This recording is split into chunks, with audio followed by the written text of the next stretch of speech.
Hello, everyone, and welcome to Spirit and Salt, episode number 6. A little bit of housekeeping right up top. Our dearest Neo moved away from us, so he's no longer with us in person. He's with us in spirit and also in Discord. But not Salt. So, if he sounds a little bit conference call speakerish, that's why. He's with us in spirit and salt.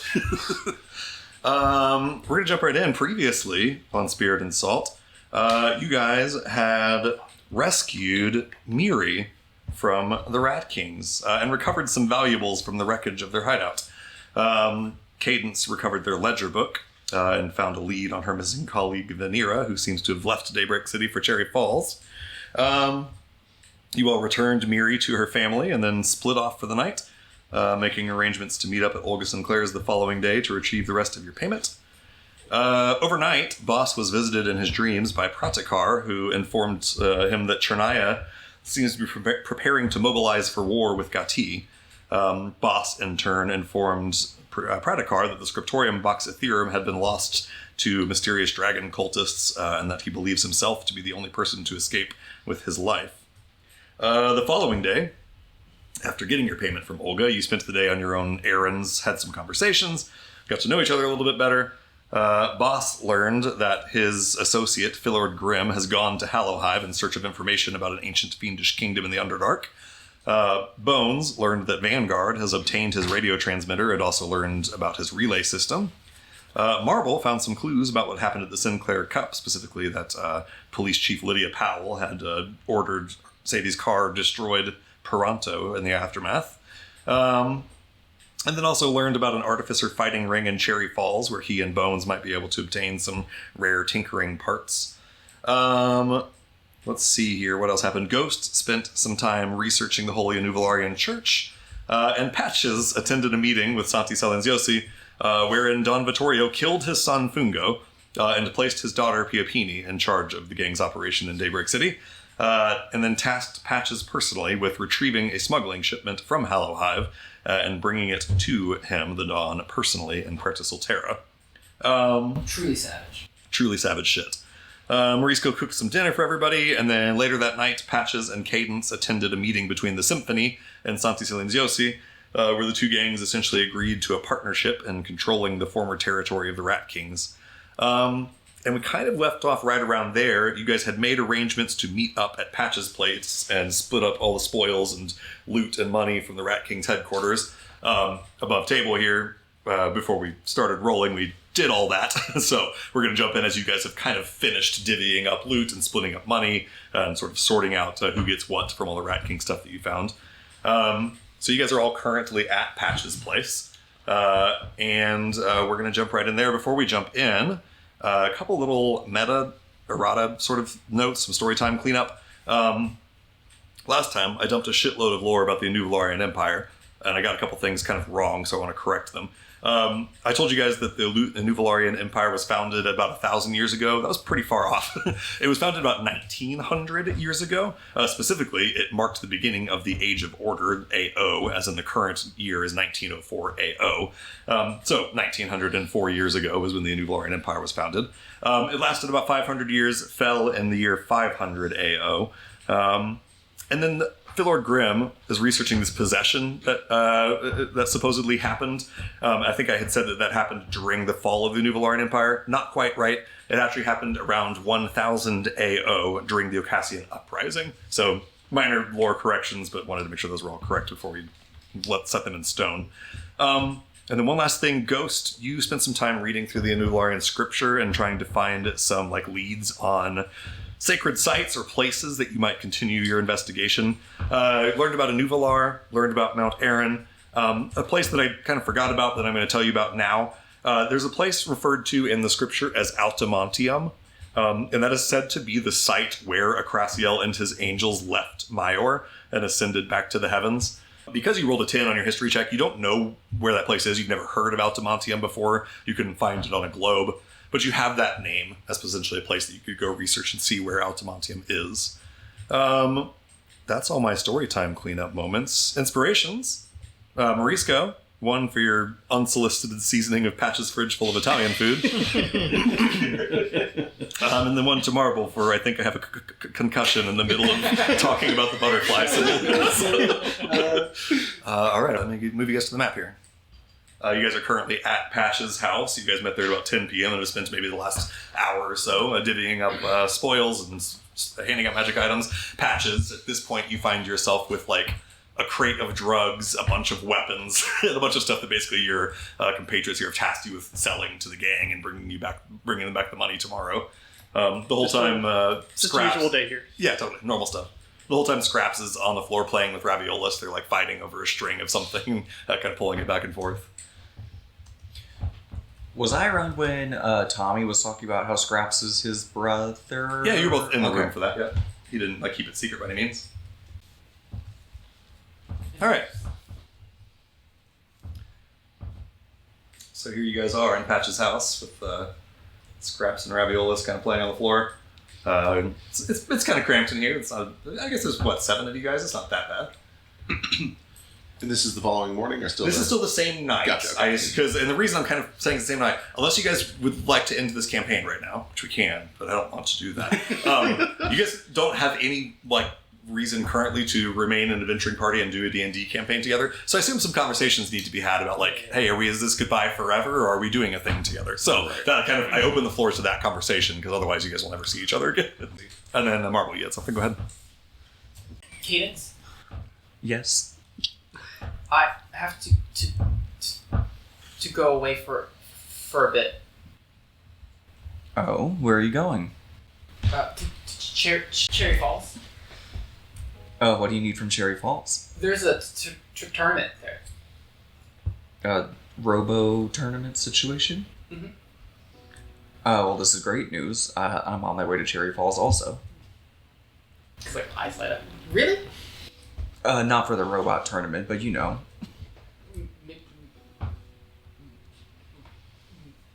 maybe we could go together.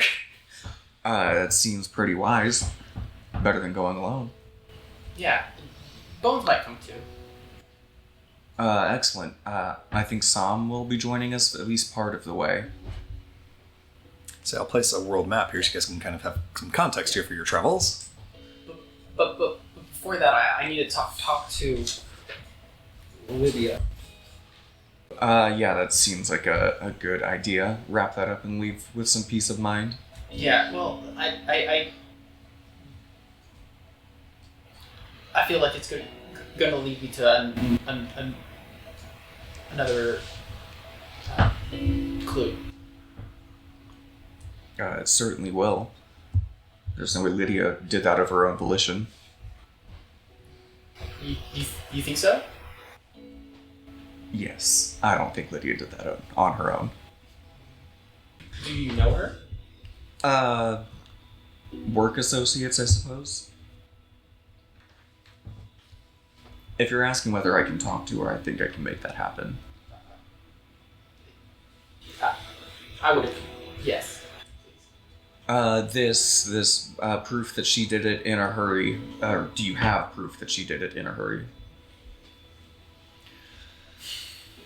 So you were told that by Rust Hudson, and, the car is destroyed, so it did happen quickly. That's enough to work with. Maybe he has it written down? If he keeps a log, the date could be useful. If you go back and think to ask for it, it could help. Otherwise, just the name and his word should be enough to at least apply some pressure. To place some context on these sort of travels you guys are talking about, you guys are currently in Daybreak City, obviously. Several people are wanting to go to Hallowhive.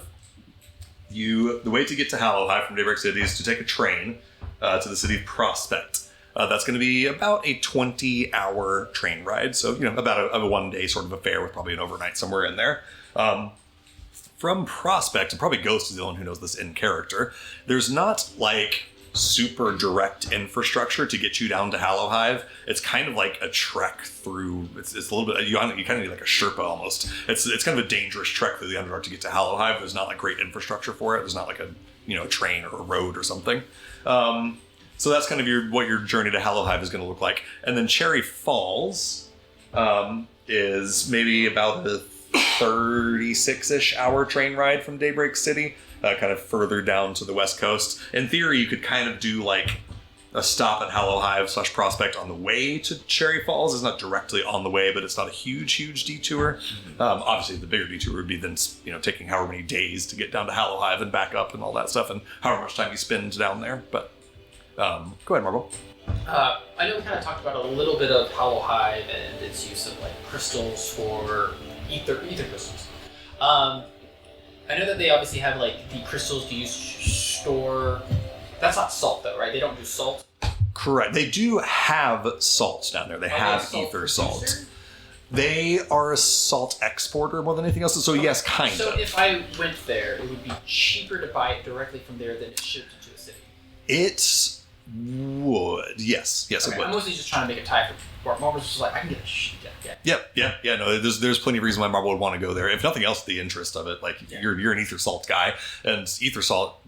You rolled well at the time that you rolled about Hallowhive, and specifically with ether salt specialization, to know that they kind of regard it as sacred to their religion down there. Yeah. So they kind of are averse to using it. Or was it the crystals? It's mostly the crystals, but the salt kind of falls into a weird space too that they don't. Adjacent. Yeah, kind of. The main thing they care about is the actual crystals themselves, literally gemstones, amber especially, but sapphire and emerald and ruby and all that stuff. But ether salt kind of falls into the same kind of territory where they do hold it sort of in esteem, at least. So yeah, as you guys are having that conversation, everyone else is in the room. I don't think you guys were trying to keep that secret or anything. Oh, so no. This is all kind of happening as a round table. To Boss, but in the room with everybody, so you can overhear. This trip, when were you thinking of leaving? I would like to leave as soon as possible, but I do understand that the Prime Zenith is occurring very soon, and I believe that I could use the rest. That makes sense. I would like to wait for the money, of course, and tomorrow Early in the morning, I'm going to take a day trip just outside of the town to check on a thing that I've built that I think might be in danger. Okay. Well, would you like me to accompany you? You can if you want. I'm mostly letting you know so that you don't worry when I'm gone. I'll be back. But you're very welcome to come with. You all are if you want. Is it the thing? It's one of the relays, yes. Are the twins here? I'd say they probably would have come with you. Sure. Let's say they are. We'll need the car. I was like, just tell the twins that. That would help a lot. Yes, I was going to rent a bike again, but it would be cheaper. So I will go ahead and note on that subject. The car will still work fine here, but when you get out of Daybreak City and start going out to where you're going, just out to the west of Daybreak City, maybe like 2 hours sort of travel, is a forest called the Wapaniska Forest, and you have to go like through that forest to get up to sort of like a cliffside that overlooks the ocean, and that's where your relay tower is. It just bears noting, like, you're not even going to be on a road. You're going to be going through just like wilderness, but it's flat enough grassland that your car is going to do just as well as a carriage would. Sure. That's all that the original car was, just a carriage without a horse. How much time does it save us to take the car versus just going from the city? It'd certainly be faster, yes. The car will get us most of the way there. It is a bit of a hike through the forest uphill most of the way. It's a pain, but if you'd like to come, you can. I've been wanting to see it. Good, yeah. It's kind of a nice view. You'll like it. What makes you think it's in danger? Perhaps this is overly skeptical, but the radio that I built on the Zeppelin, the traffic Zeppelin, I made modifications to it to let me send messages to this relay. The relay sends it across the sea to another relay, and then to another relay, and then all the way back home. I no longer have access to the airship, and all of the equipment is still up there. And the owner of the company discovered it, and I fear he may try to steal it, or its mechanism. And this is your technology? I found it, yes. Found technology? I should clarify, yes, I independently came up with this technology. I don't know if I'm the first. I'm sure other brilliant minds will think of it sooner or later. But yes. I would be happy to help, if nothing but to further the bonds that we are attempting to make, you and I. Wonderful. What do you want to do? In truth, I don't know. I suppose I'm going to see if it has already been disturbed. And then I may strip it of some of its most important parts so that they don't know what to do with it. I don't like the idea of disassembling it. I'd like to be able to speak back to home, but I think I might need to for a short while at least. When were you last there? It was maybe 5-6 months ago. And Tomny is Chernaya? Yes.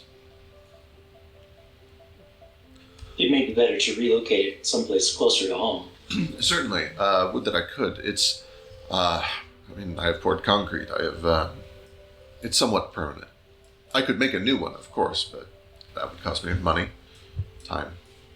Is there a way to tamper with the old one so when Eisenhower finds it, it doesn't work? He's working off the wrong blueprint? That's what I'm hoping to do, is remove just enough essential stuff that he can't figure out how it works. Should we add fakes equipment? Throw him off, perhaps. In truth, I think that if I give them something that they believe should be working and is not, they will start tampering with it to try to make it work. And if I simply remove it and make it obvious that I have removed it, they will give up or come directly to me. Either would be fine. I would rather that they give up than that they destroy it trying to make it work. I don't mind if they know that I've been there. I built it. There's a whoa, and Top just barely catches a vase that almost falls off of a little side table as Scraps is chasing Raviolus, and Raviolus like jumps up onto it and splatters the vase over, but Top just barely catches it and puts it back upright. Yo-Yo, meanwhile, kind of standing behind the couch, wheeling and dealing, talking about the prices of things. Damn my ravioli, you just can't trust them anywhere.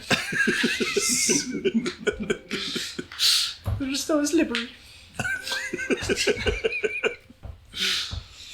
He's a slippery little guy. Do I know? Is Scraps ravioli is like, so slippery, so slippery. Do I know is Raviolus its name, or is that what they're called? That's his name. That's his proper name, is Raviolus. At least that's what Fungo always called him, Raviolus. Okay, I just wasn't sure, like, if that, Yeah. what it was. Yeah. You're not sure what this thing is. It is a It ravioli. is a cat made out of pasta, but you're not sure like what's going on with it. Okay. Evidently, it must not have been a familiar because it's still alive and Fungo is dead. So, Rest in peace. Not forgotten. not forgotten. Rip in peace, Fungo Cremini. Can I roll an insight check on Morisco Sure. on how badly he wants to season Raviolus? Yes. Give me an insight check. 18. 18 and Marisco, how badly do you want to season Raviolus? Or are you attempting to hide how badly you want to do it? I don't. He's alive, so I don't want to eat him. Like, if he were dead and we were about to eat him, we'd have to season him. But, like, if you season him now, he's just going to have basil on him for the rest of his life. So you are thinking about Yeah, he's thought about this a lot. He said as if it was obvious. If he was dead, obviously we would season and eat him. Better course. question. Insight check to see if he's considering killing him. Right. No. Not yet. Not yet. He comes over after knocking over this vase, Marisco, and like sits on your lap. Oh. I don't want to pay. He's cute. Yeah, I can't A kill pet him. pasta He's doesn't too sound cute. right. I almost like to imagine that, you know how like, cats like groom themselves. Yeah. It's like the opposite, where he's like putting sauce on himself. Like comes out of his mouth, it's just like pasta Yeah. sauce. He like has to stick spaghetti strands back into his like flesh, into his body. Marinara saliva. ooh. Brother, ooh. What's your plan, Ghost? It sounds like at least a couple of us are heading to Hollow Hive before making our way to Cherry Falls. Well, it's a bit complicated.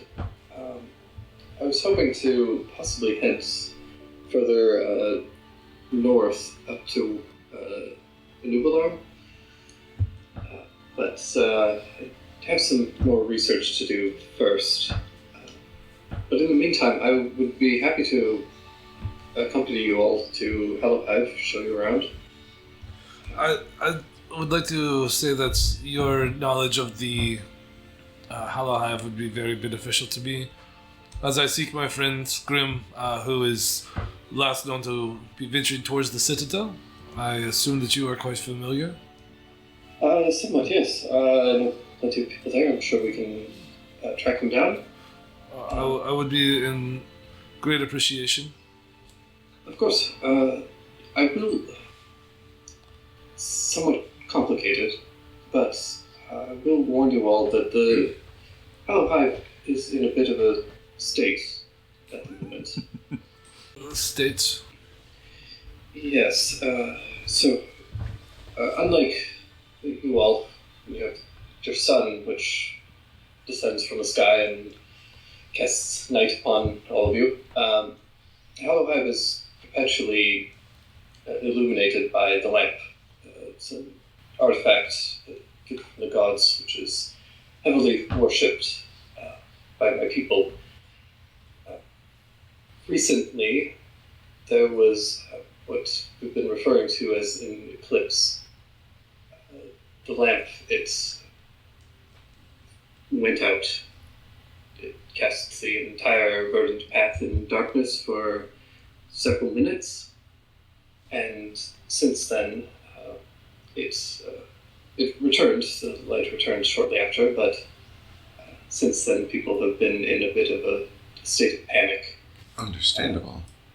The church is doing what they can to temper that, but it's the situation is tense, and there are many who doomsayers and that sort. Is it a state of distress? Is it dangerous?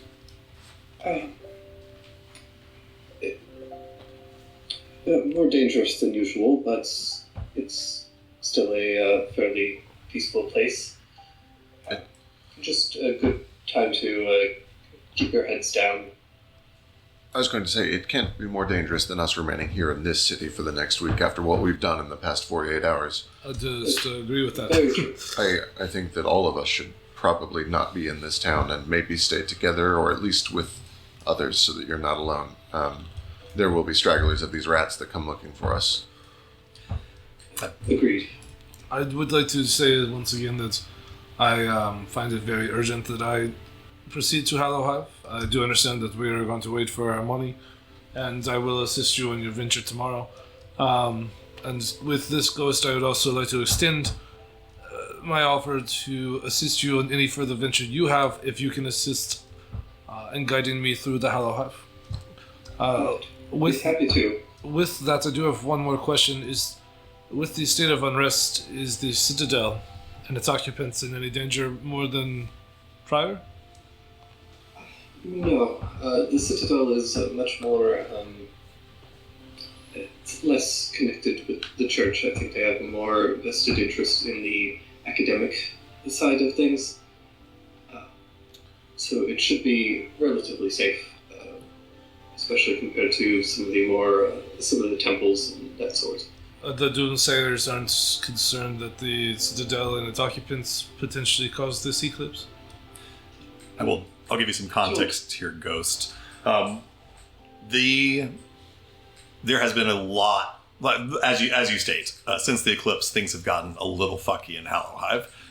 There's a lot of civil unrest. There's a lot of questions being asked, and the church.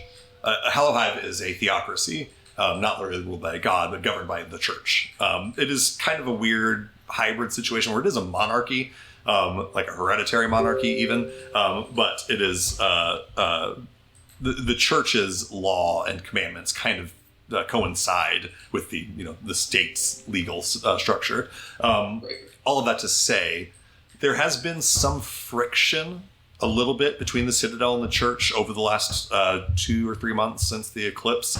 Just like the church has not come out with a straight answer for why the eclipse happened. They can't seem to be able to answer the public's question of, hey, what the fuck was that? Is it going to happen again? Are we safe here? Are we going to be plunged into darkness forever? And the church kind of keeps spewing the same sort of truisms they always have. The lamp will shine forever. The lamp is holy.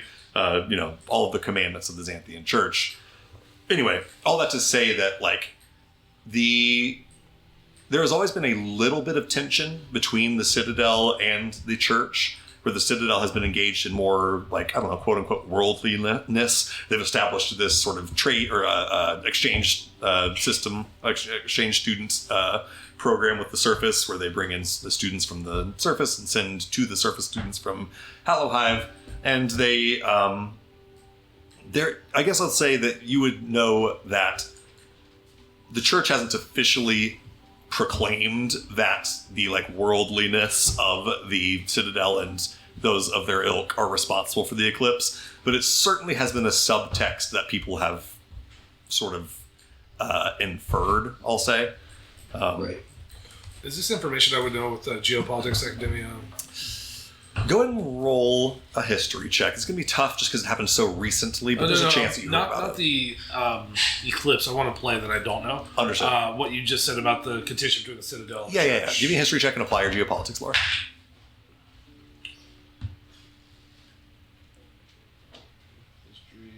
25 is brilliant. Yes. You know some stuff about it. You know that, basically everything that I just said, you knew. Yep. Cool. They've been, Hollow Hive has been historically kind of isolationist and wanted as little to do with the Surface as possible. They held off on letting the Surface deal with them at all as long as they could. They then held off on letting people come and go freely as long as they could. Basically, for as long as possible, the church has pushed back against Hollow Hive connecting with the Surface, and kind of eventually just the tides of change overwhelmed the church's ability to stop it. But academia also pushes itself forward. Exactly, to an extent. And then the eclipse has kind of called all of that into question. The church has kind of been sending out a subtext message of all of this connection to the Surface and engaging in the affairs of the Surface was a mistake and perhaps caused the eclipse. And this is essentially what I'm learning. That particular part about the eclipse is what we're kind of learning from Ghost in this moment. Yep. Okay. Yeah.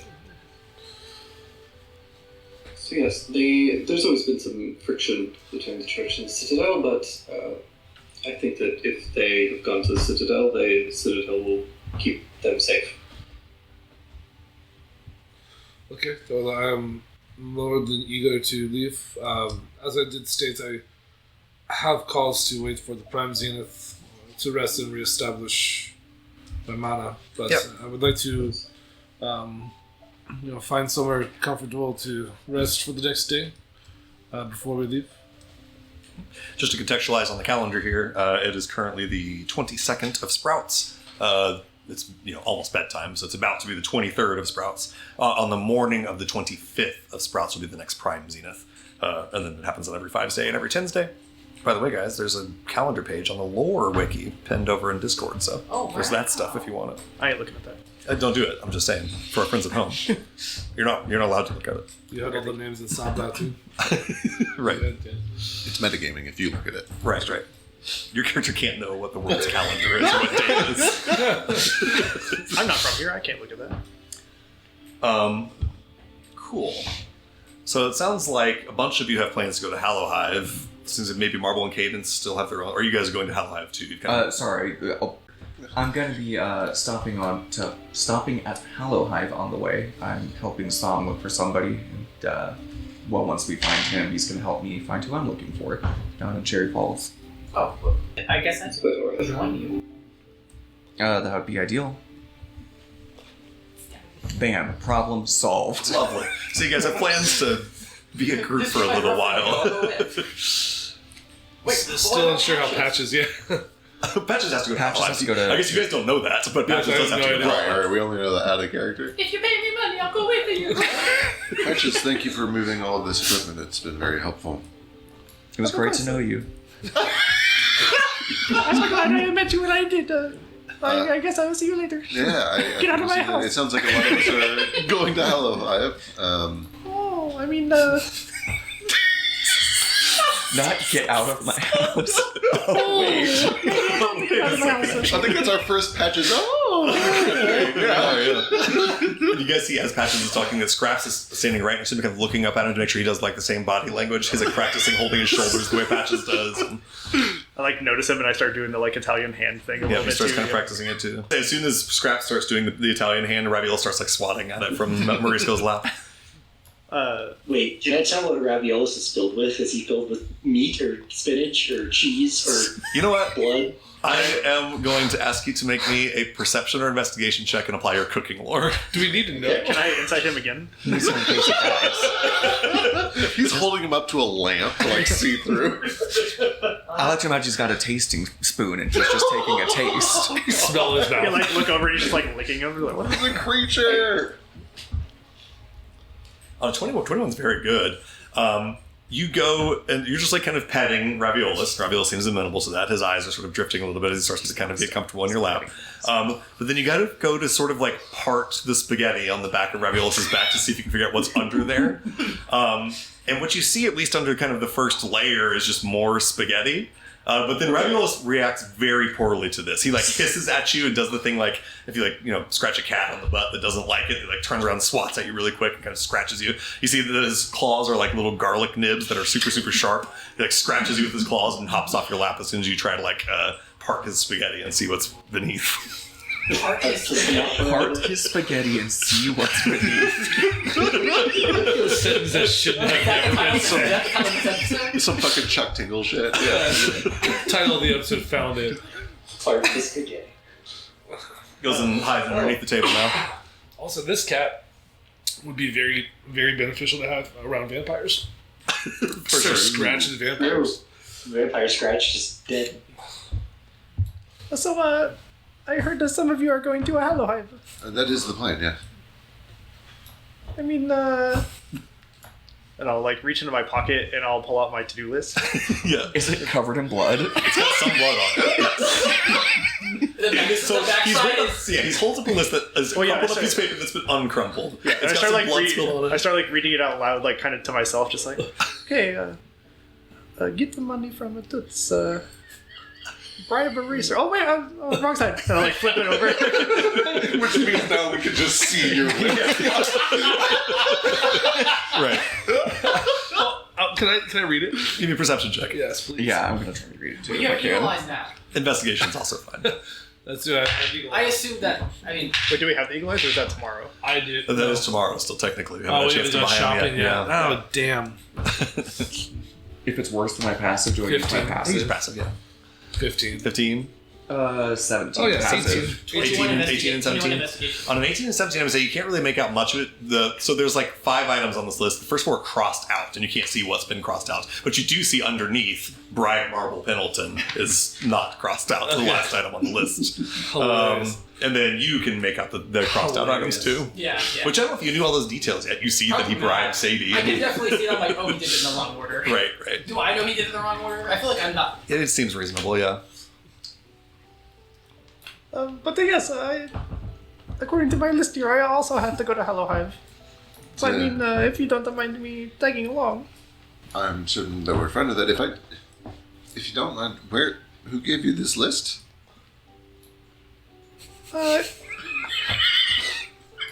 Why do you ask? Because it's Is that suspicious. spaghetti sauce? That is blood. That makes a lot more sense. You don't have to tell me if it's going to get me in trouble. You have a crumpled piece of paper covered in what looks like blood that says to do a bribe. I mean, if I had told you, I'd have to kill you. I will so, say no more than I am consent. You can come with us. thank you very much. This one wants to kill you. I don't know if he should. I mean, I do what I have to. That I do understand.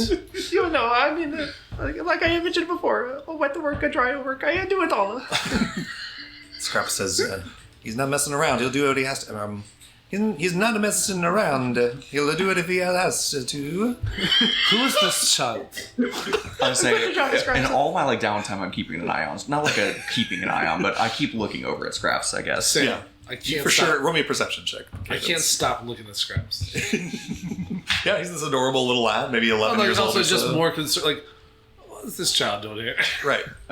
20 for 24. You There for it sure is. recognize the resemblance to Tommy Finnegan. Yeah. Oh, Tommy Finnegan. Go ahead, Marvel. I'm gonna turn to my brothers and be like, oh, I remember when I gave my cards out? Yeah. I gave some to his people. Oh, well, that was not a good idea. I mean, it's, I shouldn't really dog you for trying to network, which is what we asked you to do, so. Just maybe be careful. Yeah. Yeah, anybody comes around the workshop with a I- business card, we'll Yeah. keep our hackles raised. I put them everywhere. Yeah, maybe they won't, well, hopefully we don't get any shakedowns from gangs. You have nothing. Fair point. Gangs ain't, that's the thing, the gangs can't get nothing from us because we ain't got nothing. We're poor now, so. Come for the car, Top says. We can take it. Fair point. Yeah, I mean, if you guys are going out to Wapaniska, then yeah, you're going to want a car or a carriage, one or the other. And, why get a horse if you don't need one?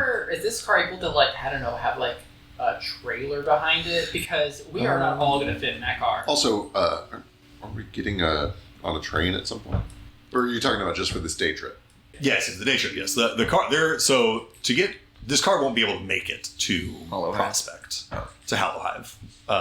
There's not roads that connect Yeah, that yeah, far yeah. away, but you'll be able to take a train. But yeah, in terms of just getting to the forest and back, yeah, the car can do that. It's going to be like rugged off-roading, but that's what it's made for. Listen, I can do it. If we go to Kent's son's house and aren't above a little theft, we could have a second vehicle. That's a fair point. Like, 'cause otherwise, yeah, you're correct that you won't all fit in that car to go to the forest tomorrow. It might slow down your travel to the forest a little bit. Do we all need to go? No, Or... in theory, I am the only one that needs to go. I just don't want you to sit here waiting on me if you're bored. Yes, and I did offer my assistance. Right, It is a right. beautiful hike if you're into that sort of thing. I want to see it. Yeah. I mean, Let's I do got it. to do some selling and. I was gonna say, I just meant if we don't all need to go, some people could get travel supplies ready, some people could go check on the relay.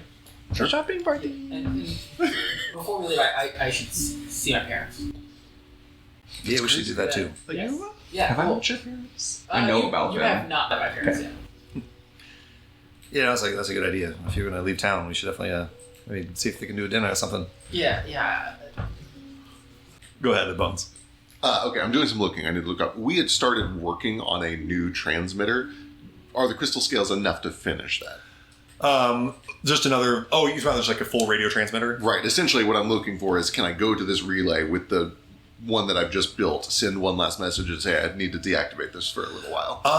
I will say yes. I'll say be like, if you do what you just described and go right up to it. Right, your correct. crystals are not strong enough to build the sort of range that you had from the Zeppelin. Got it. But if you can build a device that essentially you can attach to your relay and just essentially transmit a message And through we it. need to do some crafting tomorrow. Yeah, you're going to have to do some crafting. Yeah, I so know. yes.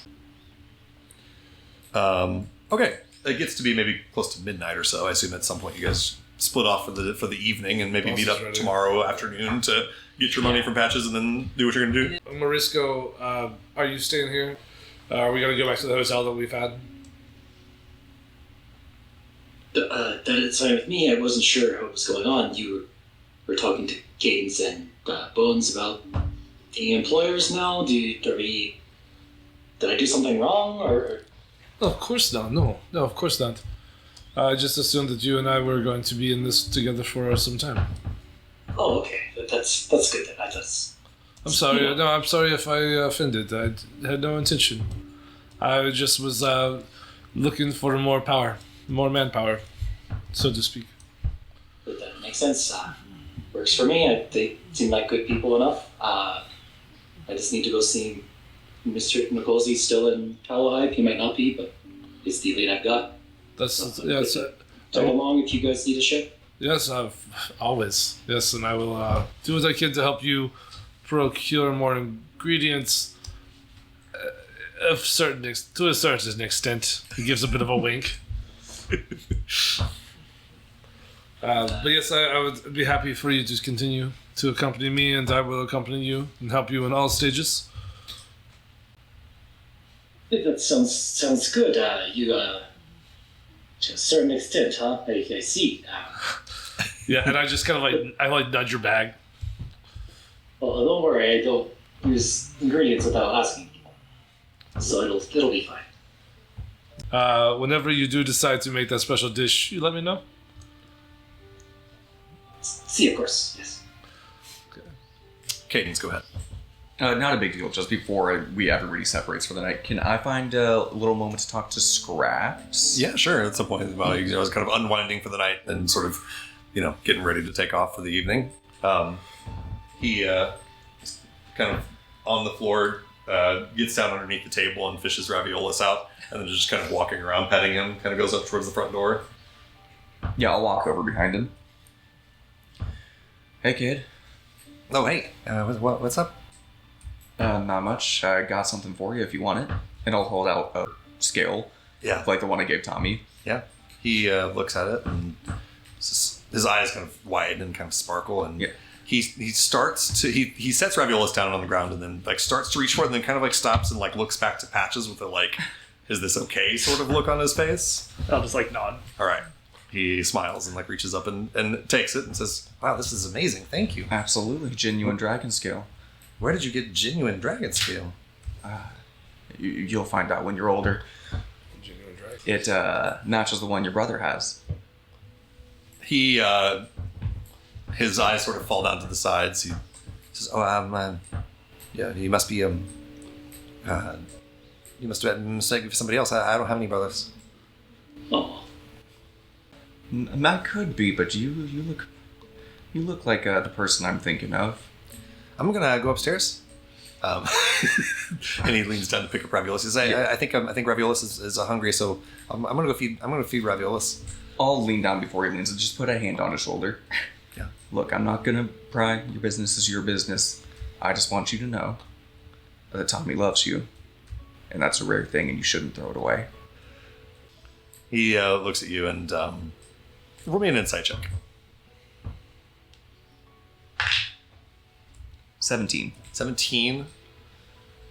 You say this thing and you watch a look in his eyes that's a little hard to interpret at first, and then you remember similar things having been said to you at this age and how they maybe made you feel. You see similar feelings on his face, and Right. he kind of says, "Yeah, sure. Thanks. I don't know what you're talking about, though. I don't have a brother." Of course not. No brothers here. He picks up Raviolis and kind of heads off to the kitchen. You can hear a can opener there as he opens a can of cat food. Well, a nice job of just making the kid cry. He wasn't crying in Bill's character. That's true. I did cry a lot at his age. And so. And, see how I turned out, so. Where did you learn Rooksy from? I also need to go help him feed the cat.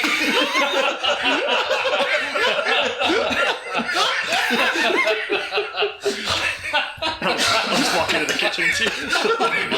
Open a second can. I just hear both of us crying in there.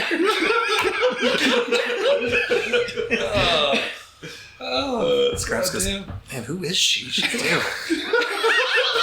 No, she's a little rude. That's not very rude. You were in charge of that meeting, though. That was some really serious stuff. I mean, I do what I can. Can I come with you to sell all that stuff tomorrow? I don't see why not. Really? Yeah, I mean, you got to get out and learn some stuff one of these days. Woohoo! He's so excited. He jumps up and down. This is my first real deal. All right. I'm gonna go to bed so I get lots of good sleep. All right, then rest up and I'll teach you some fun things tomorrow. He runs up the stairs so fast, and bed thumps when he jumps up on his bed upstairs, or the guest bed. Do you take raviolis with him? Raviolis is still in the kitchen eating 2 cans of cat Sorry. food. Is it just SpaghettiOs? That just is regular cat food. Fair. Exclusively eat SpaghettiOs. Only SpaghettiOs, yes. Maybe some Chef Boyardee can do. I think with that, unless anyone has other things to do, Ghost just stays here. Mauricio and Boss, you guys make your way back to your... Oh, sorry, go ahead, Ghost. Yeah, I will just take a bit of time. I think I'll go with the shopping crew to get supplies for the journey. The path to Hallowhive from Prospect is not the easiest, so I'll try to make sure that we have the necessary climbing equipment, a couple of tents, that sort of thing. I'll go and I'll cast a silent image and try to make like a 3D map of the path. Yeah. Just to show people like, all right, because you can't travel for days on end, we'll have to make stops here and here.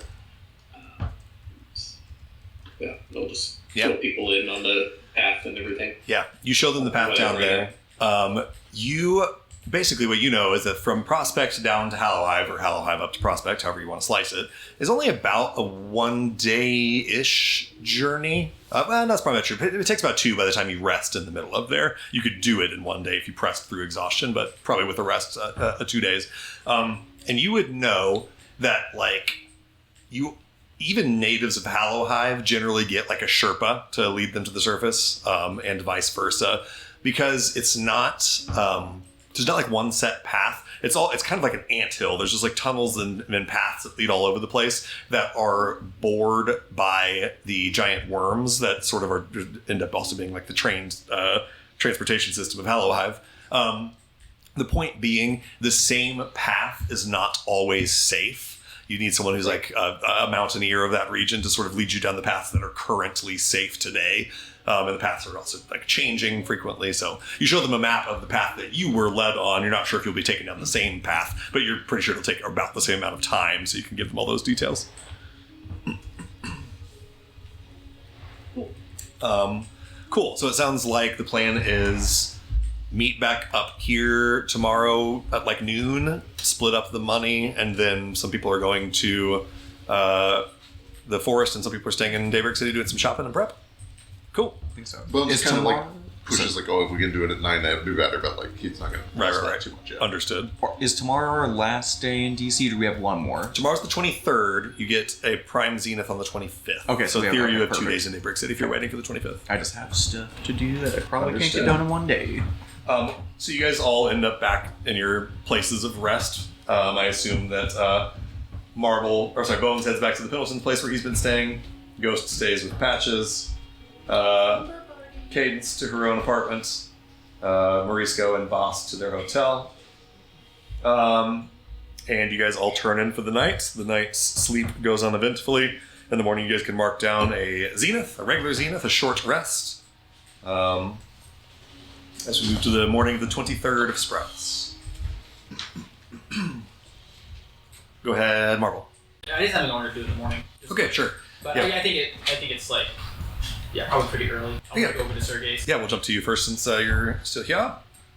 You head over to Sergey's in the morning.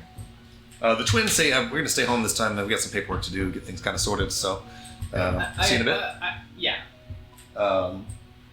You head over to Sergey's workshop. Yeah, I'll knock on the door. Lovely. Yep, Sergey's in there. As always, hard after, no matter how early in the morning you show up. Got the coffee brewing in his percolator. Says, hello. We just at this point, walk over and just Yeah. pour myself back out. You look better. You get good sleep, yeah? Yeah, I saw. I'll be going to Cherry Falls. Oh, you spoke with Puck. Well, good. You go Cherry Falls. Yeah. Good. I've heard people go there to. Now that APSA is here, it's easier to get things not so expensive there, and still.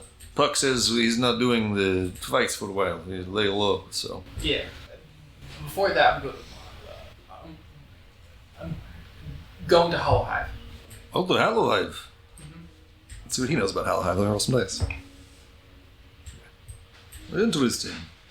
There's good crystals there, but they are touchy about. Yeah. Maybe I can get some. But I have a lot, so. Yeah. It would, imagine they'd be cheaper than here these days, since Yeah. APSA and all. I have something for you. Oh, yeah? And I'm going to pull up a photo of the family. Oh, he takes it and holds it. He says, who's this? The girl we rescued. Well, this is her. Yeah. Thanks to your suit. Look at this. Look at this. And he strokes his thumb along the photo, and you see his eyes well up a little bit with tears. Says, this is good. Feels good to do something right for once, yeah? And he takes the photo and he has a corkboard on the back of his workbench with a bunch of schematics and stuff, and he just takes a pen and pins it to his corkboard right up in the middle. Says, thank you for this. It's good. I'm glad I meet you. I'm glad we work together. Same. Same. Well, what do you want to work on today? Do you have things? Yeah. Oh, always. Honestly, don't have anything particularly in mind. Understood. Actually, can I make an item for a cantrip that I don't? Can I make a mending one? Yeah, you can make an item of mending, essentially. Okay, yeah. I'll get you specific. Go and roll a crafting check. We'll see how much progress you can make on this item. Essentially, this is going to be the same sort of details as your Spare the Dying item, just a different cantrip. So. It's only going to be a 22. Okay. So I think it's the 40. So that gets you 40 towards it. I can't remember what the total price was your Spare the Dying item. I can pull it up. Okay. Cadence, do you have something this morning before your meeting with Patches? To get your money? No, I don't Okay. think so. Just kind of waiting for your morning meeting with Patches. Go ahead, Marvel. Okay, so for 45 marks, either once per day, not attunement. 45 would be unlimited uses for attunement. Okay, great. Yep. And you said the total was 45? Yeah. I'll let you just complete 45. That's fine. I'll let you just round that up. Yeah, so just once a day, and then maybe I can upgrade it. So you can upgrade it later. Just paying the difference and doing another crafting session. Yep. I'll go ahead, Cadence. I lied. I know at some point Marvel wants to go with me to talk with Lydia, so I'll start either tracking her down or trying to set up a meeting with her Yeah. or just something Okay. along those lines. Yeah, you essentially you figure out where she is for the day, essentially, by just asking around. She's at headquarters. She's at just the Daybreak City Police headquarters in Matnack. So you can make your way there right now if you want to, or I'll make my way there. Okay, lovely.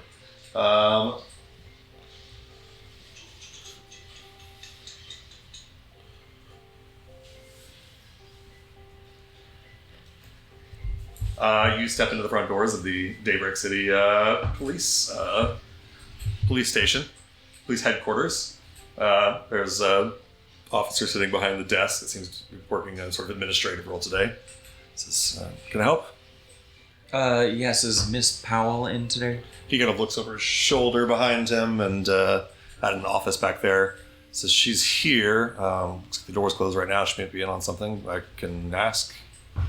It's not that important. I was just hoping to meet with her later about, it's a personal case. She knows about it. Tell her Cadence wants to meet at, is there like a park in Glimmerwick or something that I could name drop? Just a park somewhere. Yeah, meet me in X Park at Glimmerwick at whatever time I think they're going to be back. Do you know how long it's going to be? To get to I'll just relay say back, like it'd be 8 late. p.m. to be careful. Sure, yeah. yeah. So it might be, that's probably about right, yeah.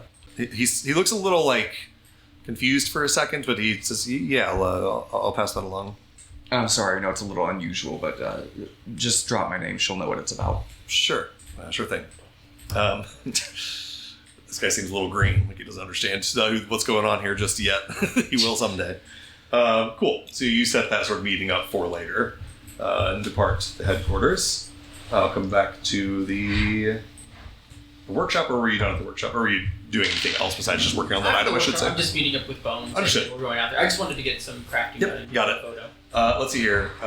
Anybody else doing anything in the morning before meeting up to get your money with Patches? Obviously, Patches, you and Scraps are going to go do the money thing.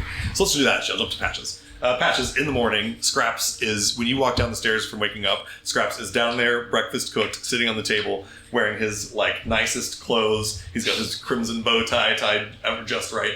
He's got his hat on, suspenders on. He's, like, ready to go immediately at, like, 6:30 in the morning. Because I know he's technically not part of the, like, mafia with me. Correct. But did I give him his own, like, pocket square that's, like, not one of the colors so he can feel involved? You have specifically not, because that would be, like, he hasn't, like, earned it yet, essentially. Okay. He's not, like, allowed to have a pocket square until he's actually, like, part of the game yet. Yep. So he would love to earn his pocket square, but has not yet done so. Do we have, like, an age limit for that? There's not, like, there's no bylaws for Santi Silenziosi in terms of how young you could be and be a member.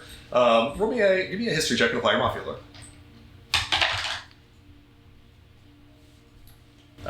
25. 25. You have heard of very young people being involved in this gang's activity for sure. They tend to go without notice for smuggling things, especially. Exactly, yeah. So it's not out of the question. I mean, Scraps, I believe, is 11 or 12. He's not, like, little. He's not 7 years old or anything. I mean, he might be at the age where he could start doing errands for Santi Silenziosi. Okay. And is certainly eager to do so. Yeah. He says, I've been up all the morning practicing. Been up all the morning practicing. You're doing a great job. Thanks, Patches. I'm gonna try to do it all the day and not to stop even once. I believe in you. Just like you do. You're doing so good. I'm so proud of you. Are you ready? Let's go. Yes, I'm ready. All right. This little 12-year-old picks up a giant crate full of hard drugs. You grab some cases full of guns and ammo and some magic items and such. And you guys, through your normal smuggling channels, get onto a ferry and make your way over towards. Actually, you don't get on the ferry. This is all on Albin Island, so you just make your way over towards the headquarters. We'll just say that you go to La Familia to keep it convenient.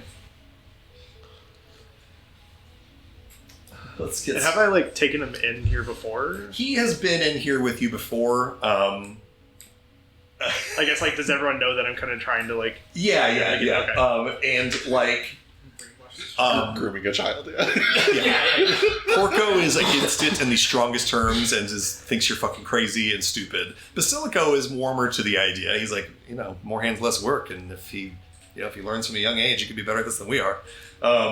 Toots just and as you walk in the door, I keep calling her Toots, she has a name. As you walk in the door with Scraps, Bessie says, "Oh, isn't he just the cutest? I couldn't wait to see you again, little man."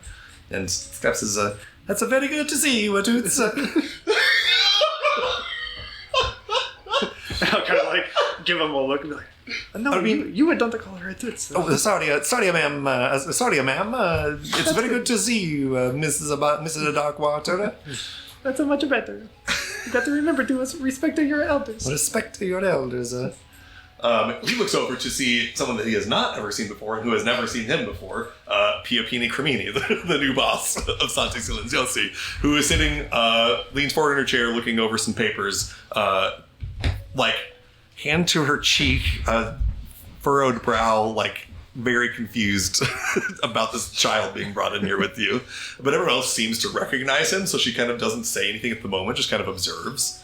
As this full child sets down a crate full of hard drugs. Full child. Porco says, "What's all of that?" Basilico goes, "Yeah, what'd you bring us?" I got a good mix of things from the last little job that I did. Piopini comes Let's over. just say I found it. Piopini likewise stands up and walks over. And the kind of Porco and Basilico and Piopini kind of surround all this stuff.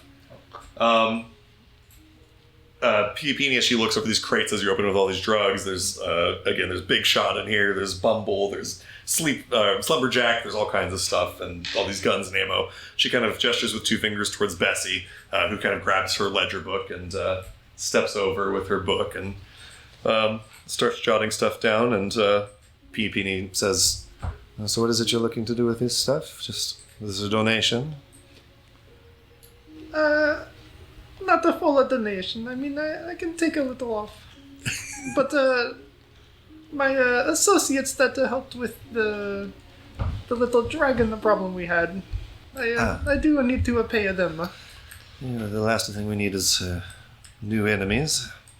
She looks to Bessie and says, just kind of nods at her, and Bessie says, "All right, let's see what we can figure out." And she starts tallying up some math, figuring out the prices of all this stuff, and eventually hands you the money that we talked about between sessions.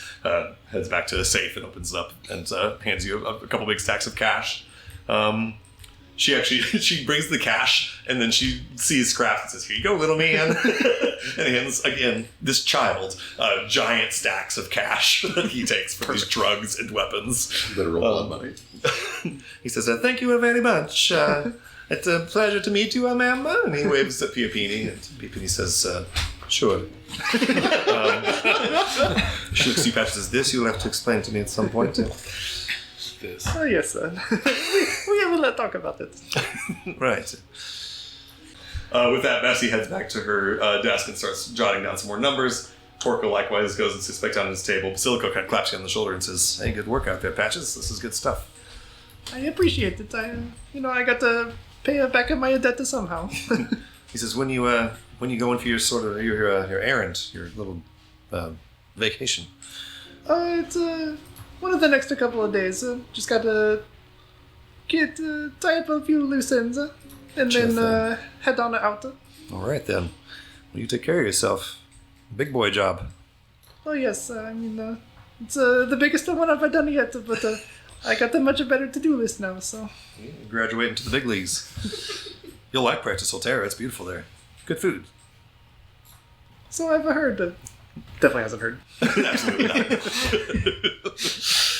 With that, you and Scraps start to make your way out. Scraps leans back in the door and says, goodbye, everyone. Good day. Arrivederci. Ciao, babe. Ciao. Ciao. As you walk out, he says, "That was so cool." That's right. That was so cool. I thought I was going to do it all day. All right, at least I did it the whole time I wasn't there. That was so cool. I'm very proud of you. You're picking it up so well. And I'll kind of ruffle him on his head for. Yeah, he's so happy. He's got a big Even though smile. he's I do that, but he's also barely shorter than Yes. I am. So. Absolutely. He's almost as tall as you at this point. Tommy's pretty tall. It does make me wonder if this is exactly what happened to Patches, and this is how he learned his accent, was just some other really eccentric gangster was like, "You have to talk like a beast. Who can say? respect you if you Who don't." knows?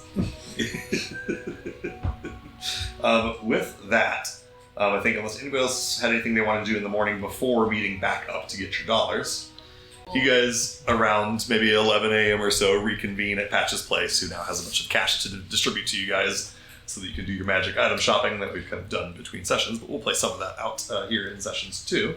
So it sounds like Marble and Bones are heading to Wapaniska Forest to go do Bones' relay thing, and Boss as well.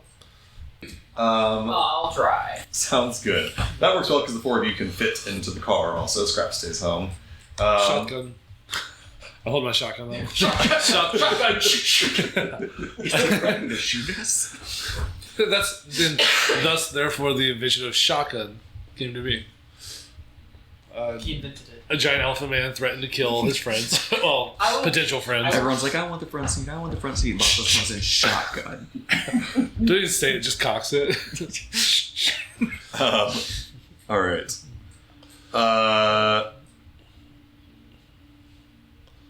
Real quick, do you think you go back to your workshop at all before you guys leave for anything? I guess you have to get the car, don't you? You get the car. Okay, so let me do something there first, actually. So you go back to your place to get your car before going to meet up with the rest of the party. As you arrive back at Accessible Inventions, Marvel, back to your workshop, to pick up the car, you step into the front door to find the twins and talk to them. Ruh-roh. And they are seated in sort of the front office where they sort of do business, where they talk to clients and stuff. And seated across from them is a man that you recognize, Mick Eisenhower. You know him to be the CEO of Vanguard EtherTech International. Again, I've described it before, but he is this sort of android, robot-looking guy made all of sort of brass plates and four sort of gleaming ocular lenses on his face, dressed in like a brown pinstripe suit, big, broad, tall guy that looks like if he was a man of flesh and bone, he would be very muscular, but instead he's just very broad and large. And he, as you step in, you see he's seated across from the twins who are leaned forward. There's some paper sitting out on the tables between them. And Mick sort of stands up from his seat and says, Mr. Pendleton, it's good to see you. Just talking with your brothers. We met briefly at the Gilded Parlor, and he stands up and reaches and hands you a business card, Accessible Inventions. You see, as he reaches towards you to hand the business card, by the way, on the back of his hand, there's just MIC engraved on the back of his hand. And he says... the hand said Eisenhower? Just like No, it doesn't. It just says MIC. Yes. Yeah. Something like that. He says, we, under the circumstances that night, that was hardly a proper meeting, but it's a pleasure to finally make your acquaintance. I'm Mick Eisenhower, Vanguard EtherTech International. He reaches to shake your hand. I don't know if you literally don't shake his hand. Okay, shake his hand. Sorry, this is my pushing hand. You're totally...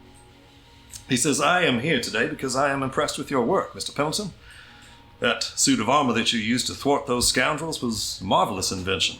More impressive still, you were able to come up with the means to power it. And he looks to wherever on your person you keep your power core. I know it's not like exposed. Yeah, it's probably like behind.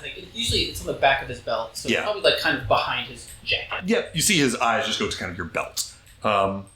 He says, it's a real feat of genius. You should be quite proud. Thank you. Well, I suppose I'll cut to the chase, Mr. Pendleton. I am just discussing with your brothers, prepared to make you an offer of 30,000 marks for your power core, and of course for the schematics and the patent rights for Vanguard to become its sole producer. You, of course, retain your suit, your business, your freedom to create and innovate to your heart's content. Our company's interest is in the power core itself. It's not for sale.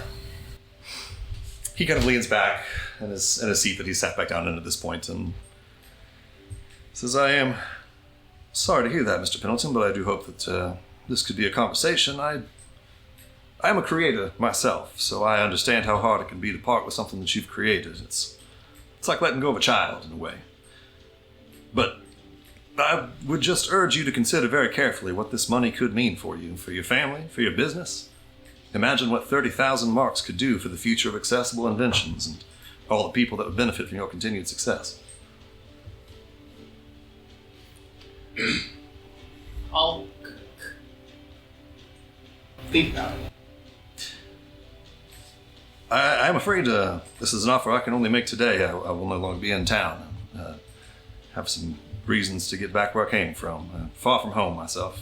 Perhaps, and he kind of looks to the twins, and Yo-Yo says, if we could just have a moment, Mr. Eisenhower, to discuss in private. Come on, Marvel. And they kind of gesture towards the office over here. Assuming you follow. Yeah, I'll follow them. They step in, and Top gives just such a big smile, polite to Eisenhower, closes the door, and then looks at you straight-faced and says, okay, Marble, I know you don't want to hear this, but we need to take a beat and really consider this. I mean, 30,000 marks is enough money to retire on, buy a house for Mom and Dad, settle down, live however we want, rest of our lives, keep running the business, keep chasing the dream. It ruins the dream. Yeah, but like 30,000 is just where he started. It ruins the dream. Yo-Yo kind of rubs his temple. Says, yeah, we knew you were going to say this. They're going to gate it. This, I want this to be for everyone. You're right. Of course you're right. It's just 30,000 marks. And I bet he would go to like 40,000 if we just pushed it. But you're right. You're right. Blow through it in a year. I don't think I could blow through 30,000 marks in a year if I tried to. I'd like to try, to be clear. Try. All right. We should do this tactfully. He's dangerous. What, dangerous? What do you mean dangerous? He was at the casino. He was ripping people apart. Ah. Bare hands. Yo-Yo kind of looks out. All right, so play it cool, let him down easy, and hopefully he doesn't... It's not finished. It exploded. Is that what we say? We say it's not finished, so we can't sell it? It's true. Because what if he says, like, oh, it's all right, I'll finish it?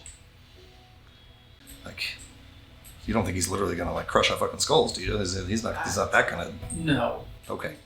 I don't know what kind of danger you're talking. You're the one who's been in danger lately.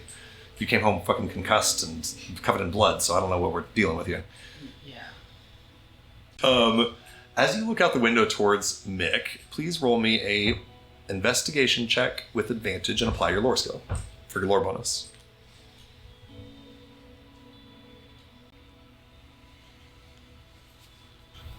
24? 24? Okay. You look out and see that Mick Eisenhower has his like briefcase out there, and as you guys are in your office, he's kind of opened his briefcase up and is kind of thumbing through some papers. And you look, one of the papers he has is a schematic, and it seems to be a very detailed, drawn schematic of what you know to be Bones' relay tower. You don't make out a ton of detail, but you get the sense that Mick or somebody working for Mick has been to the relay tower already. So, for whatever that is worth to you. Doesn't necessarily affect your decisions right now, but take that for what you will. And having talked with Bones, I think we had this conversation like session 1 or whenever he first saw me power the suit, he was like, I think we discussed like how this could benefit his tower. Potentially, yeah. Certainly. And go ahead and roll me an insight check as well. With advantage, and also I should have said this before, apply your lore to this as well, your Arcanotech lore. Okay. It is now a 19. Okay. It just strikes you. Earlier this morning, as where the advantage coming from, is essentially Bones giving you a help action. Bones had mentioned that he was concerned that perhaps Vanguard had already gotten to it, and what they may have done to it if they had already gotten to it. You aren't sure of anything specific, obviously, because you don't have any specific information. You can think of some ways that a talented artificer could have made that relay tower very dangerous. Gotcha. In other words, you're not... That, like, but for the moment being, as you clock that, and you see he closes his briefcase and kind of sets it down next to him, and he kind of looks at a watch that he's wearing. Top says, all right, so let's just let him down easy and bid him farewell. And, all right. Yeah. And we'll talk later. Got it. Okay, got it. All right. Ready, team? You put a hand, top of the hand. Yo-Yo is like, I just want to say like 30,000 marks is like. Oh, like yeah, I just like give like a squinty glare. He was like, fine. He puts his hand in too. You guys step out. Nick says, "Well, have you come to a decision, gentlemen?" And Top says, "Unfortunately, Mr. Eisenhower, we would. Your offer is very, very generous, but as my brother said, it's simply not for sale. We see this as the beating heart of our business, and it's not something that we're ready to let go of. It is what we do here, and my brother's work is what this place is about. And if we start selling out our values, we sell out everything that matters about what we do." Mick says, "Well, I am sorry that we couldn't do business, Mr. Pendleton." And he looks at you and looks to the twins and stands up and kind of grabs his briefcase and says, "It's times like these I like to remind myself that the things that we create live on long after we're gone. Especially when you make something truly great." He looks at your belt again. "Something that really changes the world. Sometimes the creation outgrows the creator. Becomes something they couldn't have imagined." And he reaches down to the table, picks up a hat. Ooh. All right. Okay. Can I go off of this passage? I'm gonna get another one if need be. The implication seems to be that he was built by someone, and he was the invention that outlived the master. Give me a new insight check for that particular thing. It's 15. Sometimes you try to write like some subtle symbolism into your dialogue, and a player just cold fucking clocks it.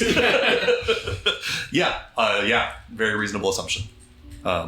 It strikes you again, the MIC emblazoned on the back of his hand. Yeah. MIC was my theory now as being that like he already had it emblazoned, he had to accept it. This is the day more people have been like, "What's MIC?" Something like that. My creator. Yeah. Probably his creator's initials. But you Do see I that know any artificers with the initials MIC? Or even just MC? roll me a history check and apply your Arcanotech lore. Do I have any bonus because of the book I have, the Arcanotech? That's a very good point. I'm going to say that basically rolls into your lore bonus. I'll give you advantage because of your book. So advantage and apply your lore. It's going to be a dirty 20. Dirty 20. You see the back of his hand. You see this MIC, and these thoughts are running through your mind. And I assume that these MICs are all capitalized. It's not like... Correct. And it does kind of seem like it's an acronym. Mark 99. You remember reading in your book, your New Age of Arcanotech, My Bible. your Bible, a story about the founding, not necessarily the founding, but the early days of Vanguard Ethertech. Long before it was Vanguard Ethertech International, back when it was just a military Arcanotech company located in the city of Glint. And you remember a project that they started called the Mechanical Infantry Construct. That's giving me goosebumps right now. And the project ended up kind of getting scrapped, but you don't know a lot of details. But you could later go look back in your book and look up more details. But off the top of your head, Mechanical Infantry Construct was a project made by Vanguard Ethertech like 150 years ago, long before they were like as big as they are now. Yeah. And you see him, as he says this, reach down and grab a hat off the table, this brown sort of like fedora placed on top of his head. Says, "You have a nice day, gentlemen." And he goes to walk out. Safe travels. "Sure will."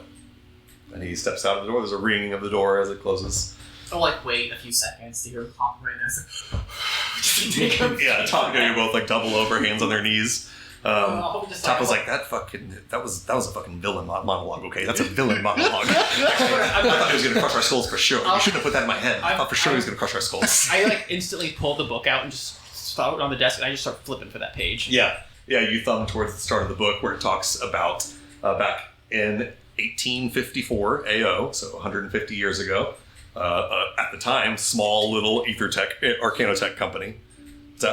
I'm sorry, 50, not 150. Thank you. 50 years ago, not 150. In the year of 1854, Vanguard Ethertech, at the time just a smaller military equipment company, started a project called the Mechanical Infantry Construct Project. The goal of it was to create a combat construct that could be deployed as a mechanical soldier in place of real living soldiers. You read through some of this chapter and it says, essentially, they made some that were like semi-functional, but they lacked the sort of intelligence and problem solving and, I don't know, like higher sapience needed to make decisions as a soldier and not just be like, they made some robots that can like raise gun, shoot gun, but they needed some that could like make decisions, problem solve, Like, think on the I'm fly. not supposed to shoot this person, or if I do this, Exactly. I can sacrifice. Yeah. Yeah, there were too many problems that they couldn't solve without sapience. So they used arcane rituals to bring this construct to true life and sapience. They brought life essence from the plane of vid, the plane of life, and truly brought this construct to true life, gave it true intelligence and true Is it sapience. just one, or just like a sum? Only one prototype was ever completed, and or at least according to your book. Yeah. And the project was shortly thereafter, a number of years later, was canceled on ethical grounds. Essentially, like if you're making a mechanical soldier and filling him with life energy, you might as well just be using a soldier at that point, unless it's just better at it, I guess. What country was this in? It was here in Seoul. It was in the city of Okay, Glint. so it's kind of like this like an arms race. Yeah, sort of thing. Yeah, okay. essentially. I'll like turn the book around and just kind of show it to them, just be like, I think this is heavy. Yeah. And you do see that the scientist, the artificer behind the military infantry construct project was a man by the name of Graham Eisenhower. We'll talk later. I need to go talk to Bones. Okay. And that's why I was like, shut up. And I was probably like, but it's really dangerous now. You invite me to leave. Leave, like... I don't know. Okay. Okay. But Well- like, I think he was willing to kill Bones over this. So how about for the day, I'm going to flip that sign over there to say closed. Yes. We'll lock the doors and we'll go home to Mom and Dad's and we'll lock their doors too. Good enough for one day. Maybe talk to Bones and see what everybody thinks. Maybe make it look like you went on a trip. Yeah, we can do that. Yeah. All right, let's do it. And they go and start putting together sort of like a fake itinerary for a trip. Yeah, and if I have it, I'll fill them in on like what the plans of the groups. Yeah. And then I'll be like, oh, okay, I gotta go. All right, cool. So now, with all that new information in hand, you guys meet at Pasha's, get your money, and I don't know if that information changes your plans at all. I don't even knock on the door. I just throw the door open. Unless it's locked, and I will try to throw the door open and then run right into it. You know, the door opens and Scraps is there. He says, "Oh, hello, Amabala. Come on in. Come on in. Oh, don't let raviolis out. Don't let raviolis out." He stops raviolis from scrambling out the door. I'm gonna just tabaxi that. I tabaxi that all the way. But I shut up. I am shut up. he's like trying to calm himself down first. Shut up! Eisenhower's already been to your tower, and I think he could be trapped at. Do you think he booby trapped Shut up! us? And I also think that was created to be a war machine. And I like pull up my book. Does any of the stuff about the... Give me a history check. Yeah, and apply. Do it with advantage and apply some siege weapon You're lore. all here. You're all here. I just want to know if Yep, we're everyone's here. or Yes. not. Yep, everyone's here at this point. History, insight? Let's do history with advantage. Apply your siege weapon lore. 22. 22. Criminal lore? No, Probably not? No, Okay. no. You can still do a history check if you Okay. want to. It's a taller order for you with your background, but you can try it. Yeah, not a chance. We'll explain You geopolitics. can try it too. Similarly, it doesn't really apply. You can just do a history check if you want to. He came. He was at my shop. Who's at your shop? Shop. He tried to buy my engine for 30,000 marks. Did you take it? That's a lot No! of money. Why not? He fuck, because he wanted to patent it. And So for background information, your roll. bad 3. You don't know anything about this. Did you roll or no? 12. 12, no. 22 with your background and your lore. You know some of the history of Vanguard Ether Tech. You know that it started in Seoul in the 1850s. Or before that. It just started in Seoul in the earlier 1800s. But this project, I'm 22, I think, yeah, with your lore, especially with your siege weapon lore, I do think that you've heard of the military infantry construct project. I don't know if you've ever connected those dots before, that's who Mick Sure, is. sure. But yeah, you've heard of the project before. Bigger and harder to answer question. has Vanguard treated patents respectfully? Is Vanguard ethical?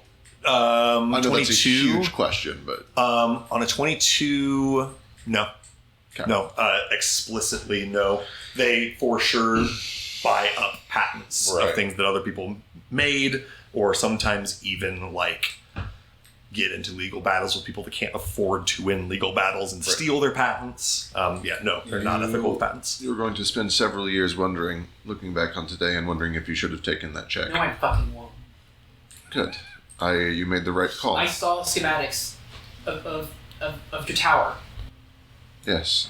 What I was going to say is that I'm glad you made the right choice. If they've already been there, is not much reason in going, but if they have booby-trapped it, it should not.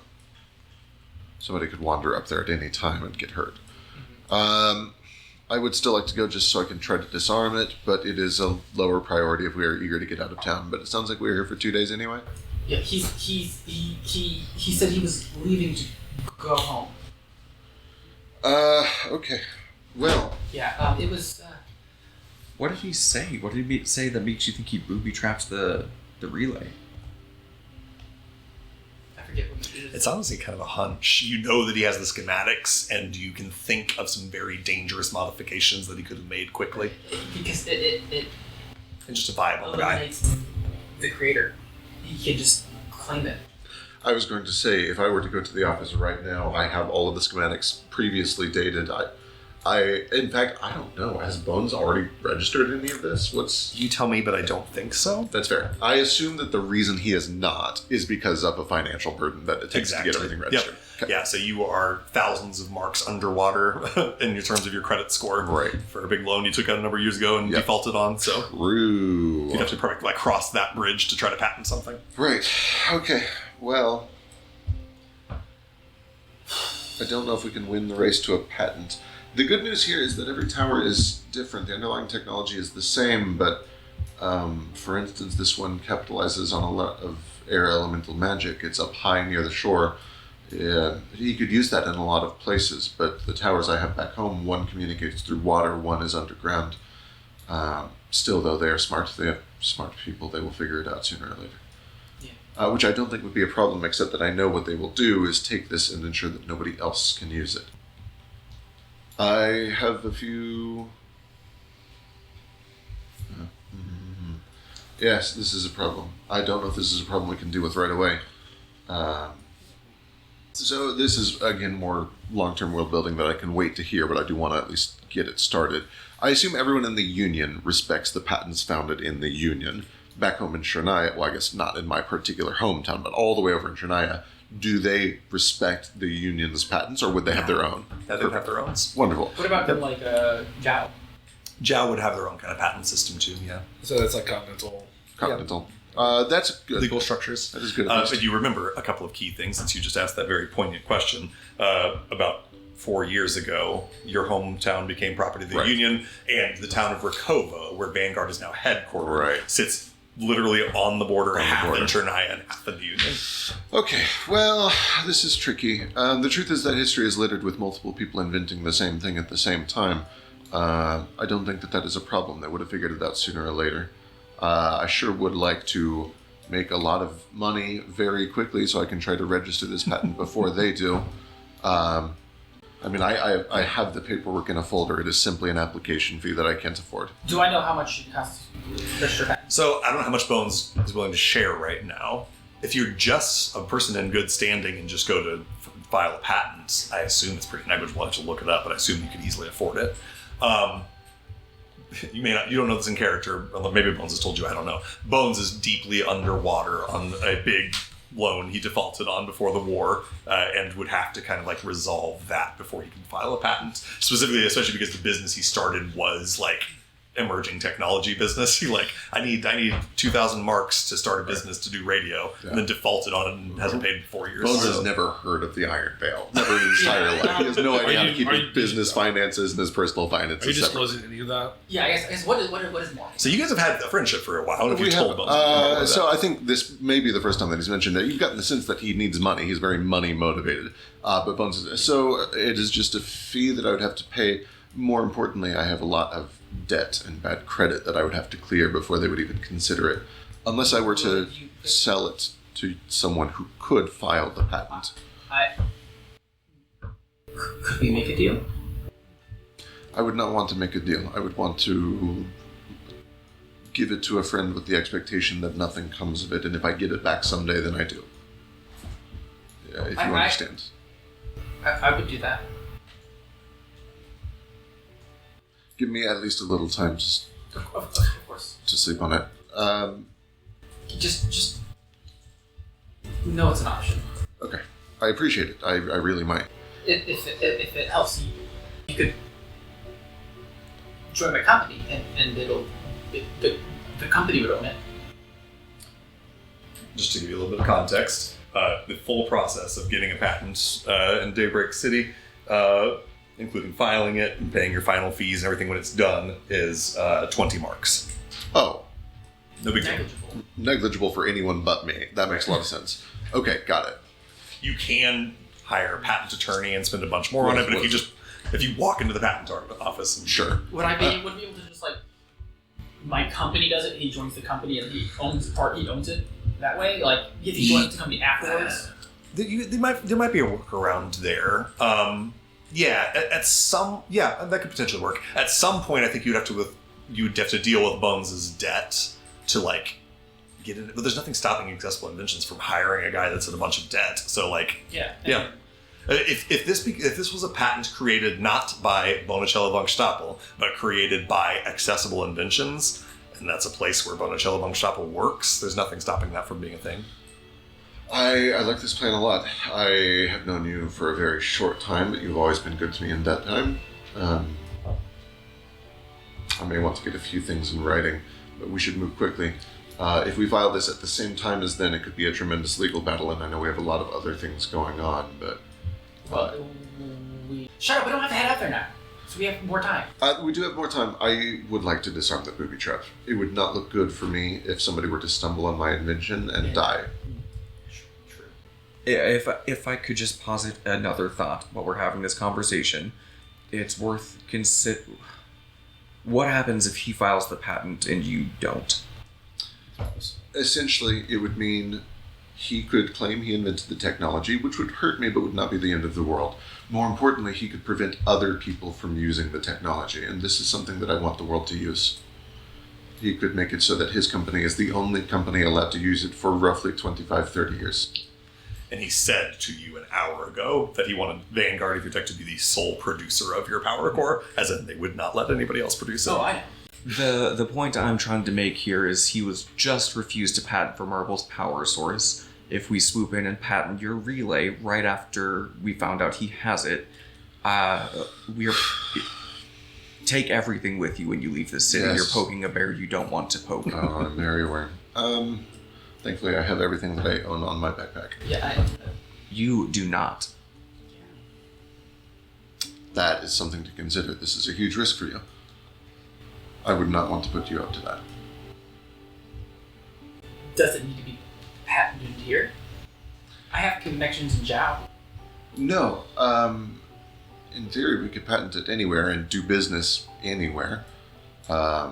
Essentially, we could not do business anywhere that we did not, that someone else patented it in, is what it boils down to. Mm-hmm. I would, ideally, if I was made of money and could resolve my credit issues, go to every country in the world, patent it, and then release the patent for free. But that is a ways off. I think that the legal system here is corrupt and that anything that we do officially is likely to not be super important. I think that Cadence has stumbled on the most important factor here, which is that a very powerful and dangerous man now wants what I have.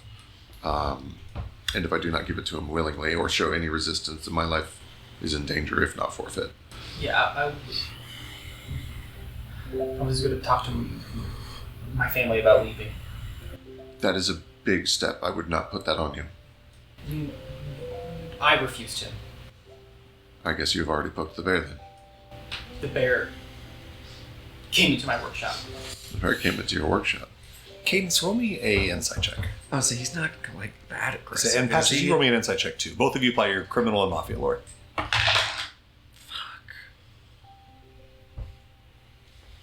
15. 15? 15's not bad. 28. 20. Jesus Christ. Okay. There we go. Thank God for patches. Well, it's insight, right? Yes. Okay, yep. You're not sure, Cadence. You could see Vanguard pulling strings in Daybreak to rough up somebody's family to try to get them to, sign over their patent or whatever. Patches, Vanguard is not a power player in Daybreak City. They're kind of a global power player, but their clientele is largely like governments. They sell military equipment to armies and militaries and stuff for the most part. I think you would be surprised, Patches, if you don't think that Mick Eisenhower is going to walk up to Marble's family and threaten them if they don't. Whatever threat Mick Eisenhower was willing to. Here's what you know too, Marble. Mick could have killed you, Top and Yo-Yo, no problem just now, without issue. If he was going to do it, he presumably would have done it. So I don't know. I guess I don't know. Vanguard doesn't strike you as the type of corporation that would directly threaten somebody's family and to get them to sign over a patent or something like that. They're more a company than a game. Exactly. Yeah. Well, yeah. They'll win no matter what. So Right. that's it. They might also modify a competitor's machine so it Right. looks like they killed themselves in a faulty accident. That said, I will say, and I'm going to undermine literally what I just said because you rolled a 28, which is so high. You do know that Vanguard does have people that kind of do dirty work for them off the record. They do under the table pay people to do dirty work for them. You've heard of that happening more than once. And I'll even give you a name here, a 28 insight check. You know that the name of the guy is the name of sort of Vanguard's dirty work guy, their fixer, their mad dog, is Kageyori. Kageyori. Kageyori. You don't know anything about this person, you just heard the name. This is kind of Vanguard's, if they really need something done under the table, that's who does it. Okay. So, after I just said that they probably wouldn't hurt anybody, they got a guy who will hurt people if they needed to. You never know. You never know. There's always one. This is more of a time referencing question. So I know that we've talked about Marble's family takes an annual trip to go see them for a month or two. Right.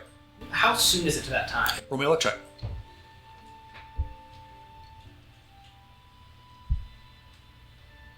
That's an 18. Oh, wonderful. If I'm picking up what you're putting down, stepping what you're smelling in, you want it to be soon. Yeah. I want it to be soon so that it doesn't seem conspicuous. It's suspicious that that I can get that out. Great. On an 18 luck check, they were leaving in 7 days anyway. They were about to leave, not this Prime Zenith, but the next one. So they were leaving on the first of whatever's after Sprouts. I can't remember the next month after Sprouts, but first of next month. Well, my family's leaving in a week anyways for a few months. So they will be out of town anyway. That is, that's fortuitous. Factor this into your luck check. This also means that presumably, the twins and your parents are going to be leaving on vacation. You don't get to go for the first time. So I don't know if that Yes. negatively affects your luck check, but Yeah, what no, I think on 18 it happens when you want it to definitely happen. will probably hurt Marble's heart and probably break his grandma's heart for Absolutely. sure. But She's gonna be so mad. yeah. Not grandma. Not grandma. Well, she's Yeah, just she's a the small Outer old cat. Wait, what's You your know, grandma's name? They say that I you're have a family, actually, I do have a whole family tree. Some of my family's names are, in fact, toy names, including my favorite grandma. Yo-Yo and Top. Yo-Yo, Top, Marble. Marble. Oh, no, my parents also. Yeah. Is your grandma's name Pick Up Sticks or something? Kerplunk. Pogs. Kerplunk. Don't wake daddy. Kerplunk and Mousetrap. Mousetrap for cats actually a really great name. That's pretty great, actually. Yeah. Hindsight. We'll use Grandpa that one. Mousetrap. Scratch that from this session. We'll Lego. use that for real later. Oh, Lego's cute. Oh, Lego is That's really my good. that's my Dutch relative. Okay. Well, sorry, I do have a quick question. Well, Vanguard International, whatever, Yes. they don't have, or do they have any presence in Spirus being No. what it is? Yeah. They don't have any presence in Spirus. Nope. Okay. I'm gonna hold on to that. I have a thought there, but I'll hold Yep. on. They do business in much of the northern hemisphere, but it's mostly in Ocassus Presidium, a little bit of Jow, but not much. That tracks, okay.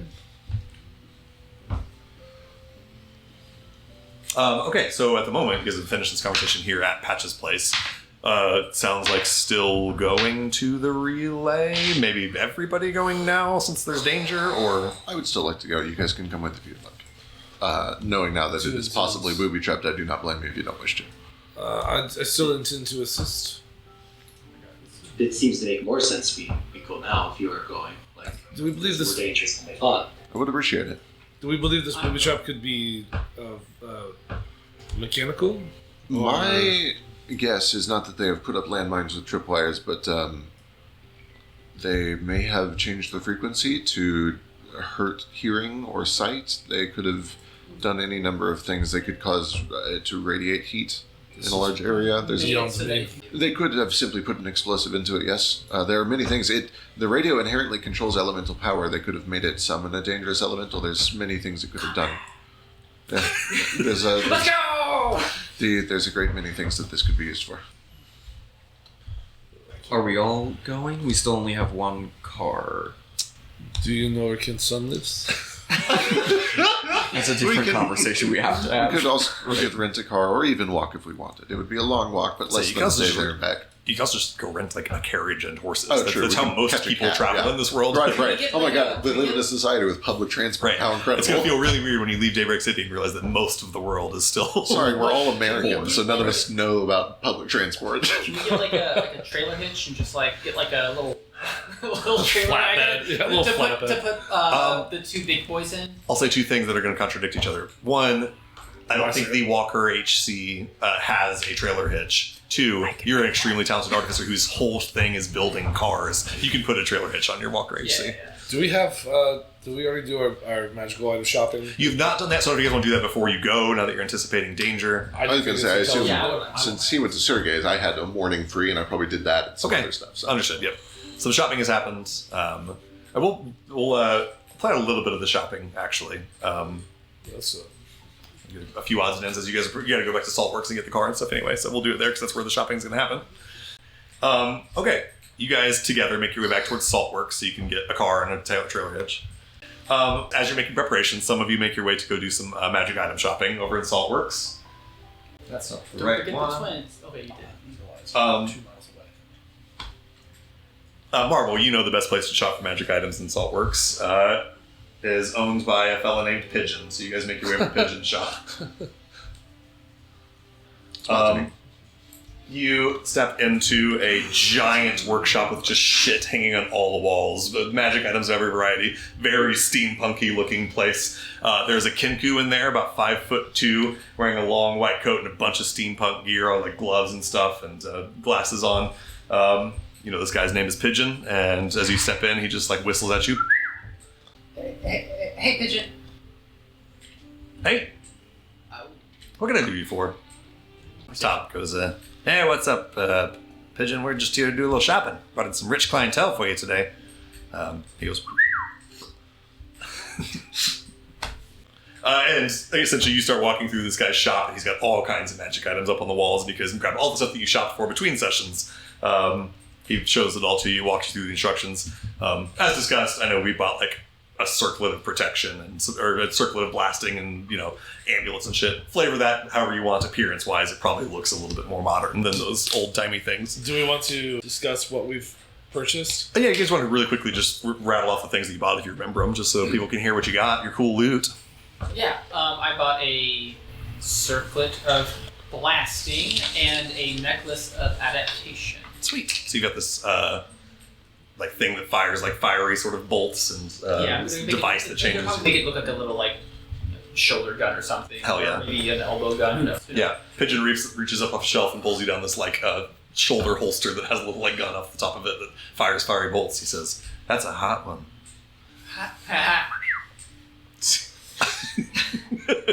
You like it? Yeah. Good. Katie's putting you in the I bought the gloves of ogre strength and a special tent situation. Lovely. What about the balloon weave? or whatever. Oh, yeah, and so two shift sets weave. of shift weave. Yeah. That probably came from a different store, but you did buy that too. Yeah. I bought Eyes of Eagle, Eagle Eyes, whatever it's called. I haven't figured out exactly how to flavor it because I don't think Boss is gonna put on spectacles. Big goggles. Yeah, it's Yeah, kinda but like silly. maybe some sort of like I could see it as, I don't know if you like this or not, but I could see it as like a little like piece that you put, like even like a piece of jewelry or something that just enhances your actual eyes instead of being like a I was eyewear. thinking that as like there is that little jewel that hangs between Yeah. like, between his eyes. Yeah. Maybe just something that latches on there. I'm gonna, Yeah. yeah. Let's just say it's like another like little. That's a crystal. I kind of like the idea of a monocle, but like the idea of like just like another like piece of crystal that hangs off that pendant between his eyes. Yeah. So now it's just like doubled down, I like it. and that he just like pull over and look through. Oh, that's cool. Yeah, I like it. We'll do that. Yeah, I like that. Refract light in a cool way. Yeah. So it just hangs between his eyes, and he'll just like pull it over to look through it when he makes those checks. I also got boots of elven kind, which I'm very excited about. Hell yeah. Patches, you walk in. I know one of the things you bought. Pigeon, you're looking around and Pigeon sees you eyeballing something up there and he pulls it down. This, unlike most of the steampunky stuff in here, is actually just kind of like an old-fashioned looking magic wand with a big crystal at the top that's sort of like, there's the rod and the crystal is just suspended floating. It's not attached to the rod itself and it's just as glowing rainbow colors. As he sees you eyeballing that, he says, you won't be careful with that. It's a hot one. It's all okay. I've used the one before, so. Passes it over to you and purchase it. And did you get anything else, or was it just the wand of, or the rod of wonder? No, Wand of that's wonder. Okay, cool. Bones, you get anything interesting? He got these very small packets of dust of dryness. Yeah. But that's pretty much it. Unless I can find more grenade parts, but I assume that I cannot just find those on the street. Give me a luck check. If I'm going through Patches, the weapons smuggler, Sure. I'll give you advantage on the luck check. you're going to do a luck check for me.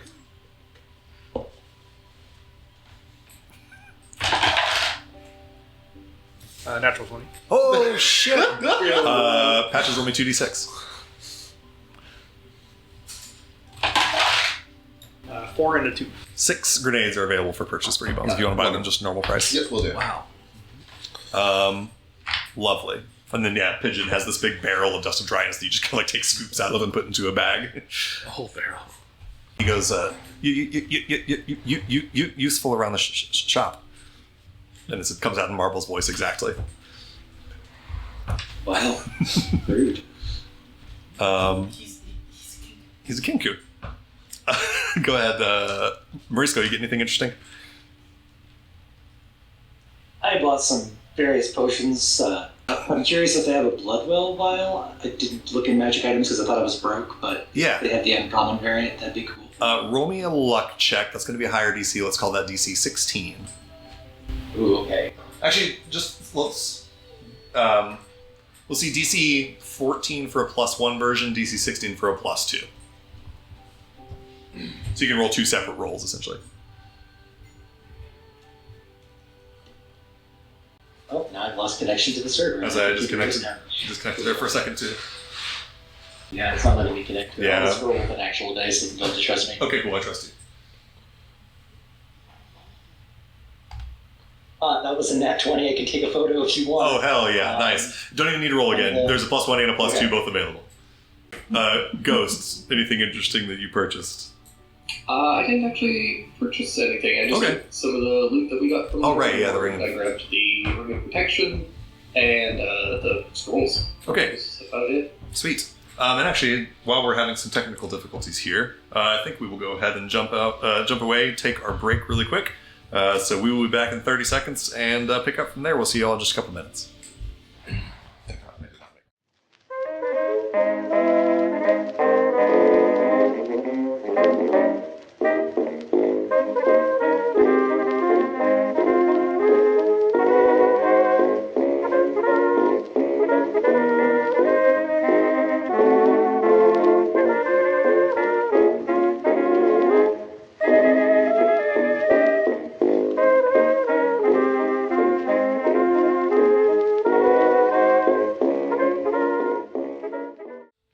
Welcome back, everybody.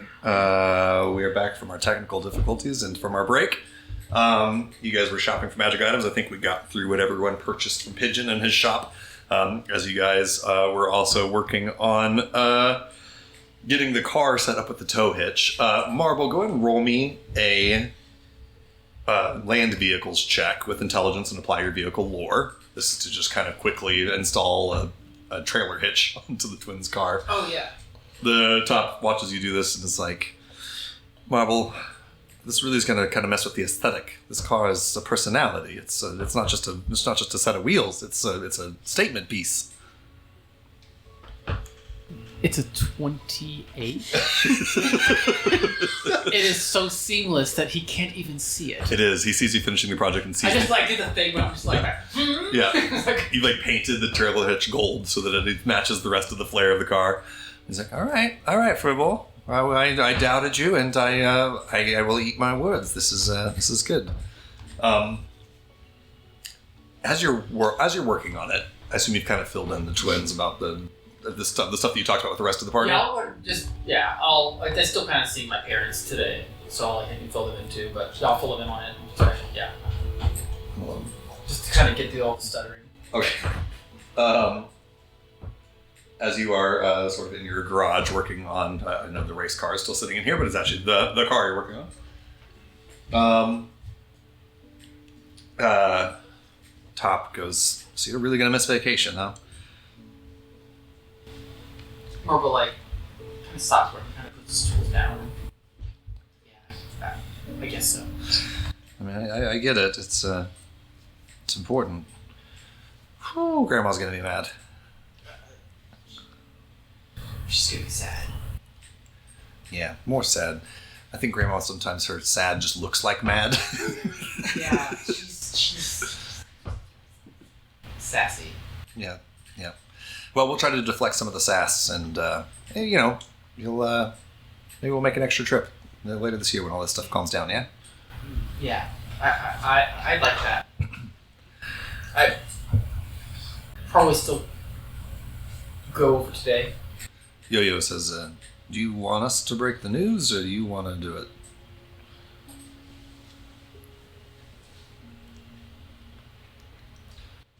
I'll do it, but I'd like to. You'll be there. No, yeah, of course, we'll all be there. All right.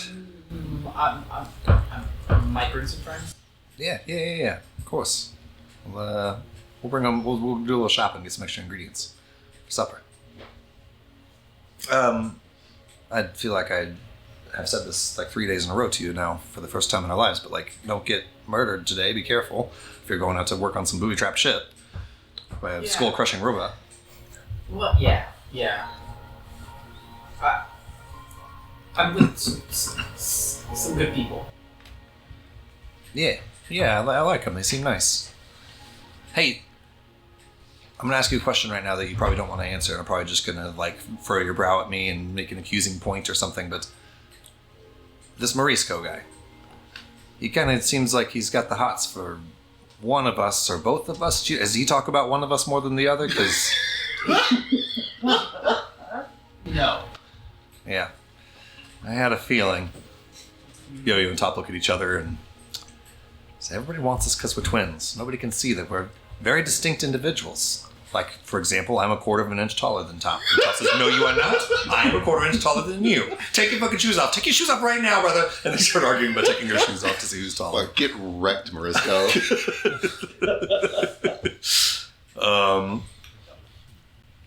Be nice to him. No, He knows they're different. Yeah, of course. He seems like a great guy. He saved you from a concussion the other day, so that's no small thing. All I'm saying is, at some point you gotta, pick left or right in terms of directions. Yeah, I know. About this time you finished up the car and everyone has sort of finished their shopping. You see a bunch of people walking down the street towards the shop to get into the car. And with that, you guys have a Walker HC, all white with gold trim, a gold trailer hitch on the back, and you've attached some kind of just basic trailer, just a long wooden flat thing with wheels, I assume. Yeah, probably put some cushions. Yeah, some cushions on there. Maybe go to the junkyard and get a car chair. Or Yeah, for sure. Kind of screw in there. So you've got a reasonably comfortable. Get some shocks. All right. So you guys get into the car and into the trailer and head out, I presume, towards the forest. Just land. Sweet. Yeah. Okay. So a couple of you are riding in the trailer in the back of, presumably like Boss and Ghost, the ones that have the most trouble fitting into a car, are on the trailer in the back as three tiny tabaxis. So we'll say Patches and Morisco and I guess probably Bones in the back row. And then Marble driving, and who am I missing? Cadence up front with Marble. That'll make sense. Yeah. She actually calls shotgun. Yeah, She terribly actually will shoot I don't you. have to call shotgun. She calls shotgun with a shotgun in her hand. She I doesn't did have to say this. I shit. already did this. You did, but she would actually shoot you. Right. Well, let's roll first. She says, let's roll for who shoots you. Fuck you. Aboard your car with your trailer hitch, you guys drive through the Willows and through Glimmerwick across the bridge to Matinac, and then across the West Bridge out of Matinac and out of Daybreak City. Does Bones give us some jams for our ride? If you guys, so this is a good. He will bring along his recorder or his record player, and he will start to play them. And if everyone sits in silence and listens to the music, he keeps it playing. But if people talk over it, he just turns it off. I'm driving. I literally cannot talk. Yeah. The only thing, two talk things and drive. Boss will say. One is to make sure to stop short of the relay 2 miles. Yes. You'll be way short of it. Yeah. You have to stop at the edge of a forest and like hike through a forest to Okay. get to it. The other thing, he didn't say this, but sorry, Ghost. As the drive continues and goes on, Boss just keeps grabbing you by just out of like absolute visceral fear. Just every time we hit a bump, he just grabs one of your arms. Just This is the one. Ghost gives you one of his arms, and the others are like trying to hold a book so that he can read, but like I assume it's open top, right? In the it's like a flatbed Oh, yeah. trailer. All the dude. cars are open top. Yeah, so like pages are just flying, and he's got to pin the paper down. For sure. We're only like 30 miles per hour. Yeah. It's still pretty fast to be just like reading a book. I will drive safely, knowing okay. that there's people in a trailer in the back. Yeah. I might actually even drive slower. For sure. I will drive slower. Makes sense. You're going half slower when you exit the city, especially. It's not so bad when you're on these roads, but as you depart from Daybreak City, the sort of urban sprawl of the city with its high-rise towers and its densely packed apartment buildings gives away and kind of rapidly transitions into farmland and small rural settlements. The Industrial Revolution has taken place over about the last century or so and thrust the world from Renaissance-era technology to turn-of-the-century arcanotech at such a breakneck speed that while the most populous and advanced cities like Daybreak City have arrived into an age of modernity, outside of urban centers like that, it's much the same as it might have been decades ago. As you guys drive out of Daybreak across the West Bridge and through these sort of low rural settlements, they are like, some of the closest ones are maybe in the midst of the construction of their first ether transmission lines or their first major roads. But for the most part, you pass through quaint little rural towns that, for those of you native to the big cities, could be mistaken for photographs of a bygone era. It takes you maybe like, 30 minutes of slow driving through that kind of area before you once again get beyond these outskirt settlements and rural farmland and into truly just abrupt, untamed natural wilderness. I know some of you guys know this from the pre-campaign docs, but just as a point of reference, Maior, this campaign's planet, is roughly 20% less populated than Earth was in the 1900s, or the early 1900s, I should say, which itself was about 90% less populated than the world is today. In other words, the world is far less populated than our own, or at least less populated by people. Outside of the big cities, much of the country is just uninhabited or sparsely populated wilderness. Some roads exist between major population centers, but they're unpaved, or in some cases, they're half-buried relics of the long-lost Nubularian Empire. And the vast majority of long-distance travel is done by rail or by horse and carriage through wild lands unclaimed by civilization. And it's that sort of territory that you find yourself transitioning through, driving your car through essentially just like grassland, finding like spots where the grass is kind of beaten low by repeated travel where carriages have gone. For the next, hour or hour and a half or so, you guys are just driving through wilderness. Go ahead, Marble, and roll me a land vehicle check. It's pretty low DC and low stakes. Like, your worst case here is flat tire or something. Can we pause for a second? Yeah, we're gonna, I think, take a quick little break here for weather. So we'll be back in 30 seconds again here. Yep, we'll take a quick little break here for weather, and we will come right back.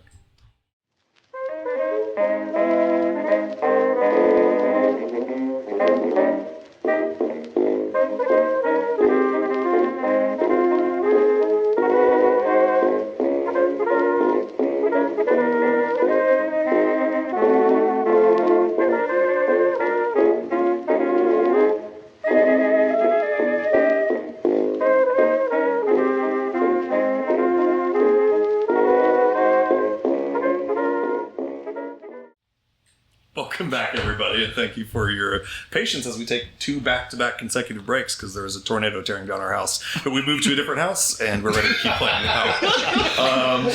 The demon did pick us out. So. Yeah, we got priorities.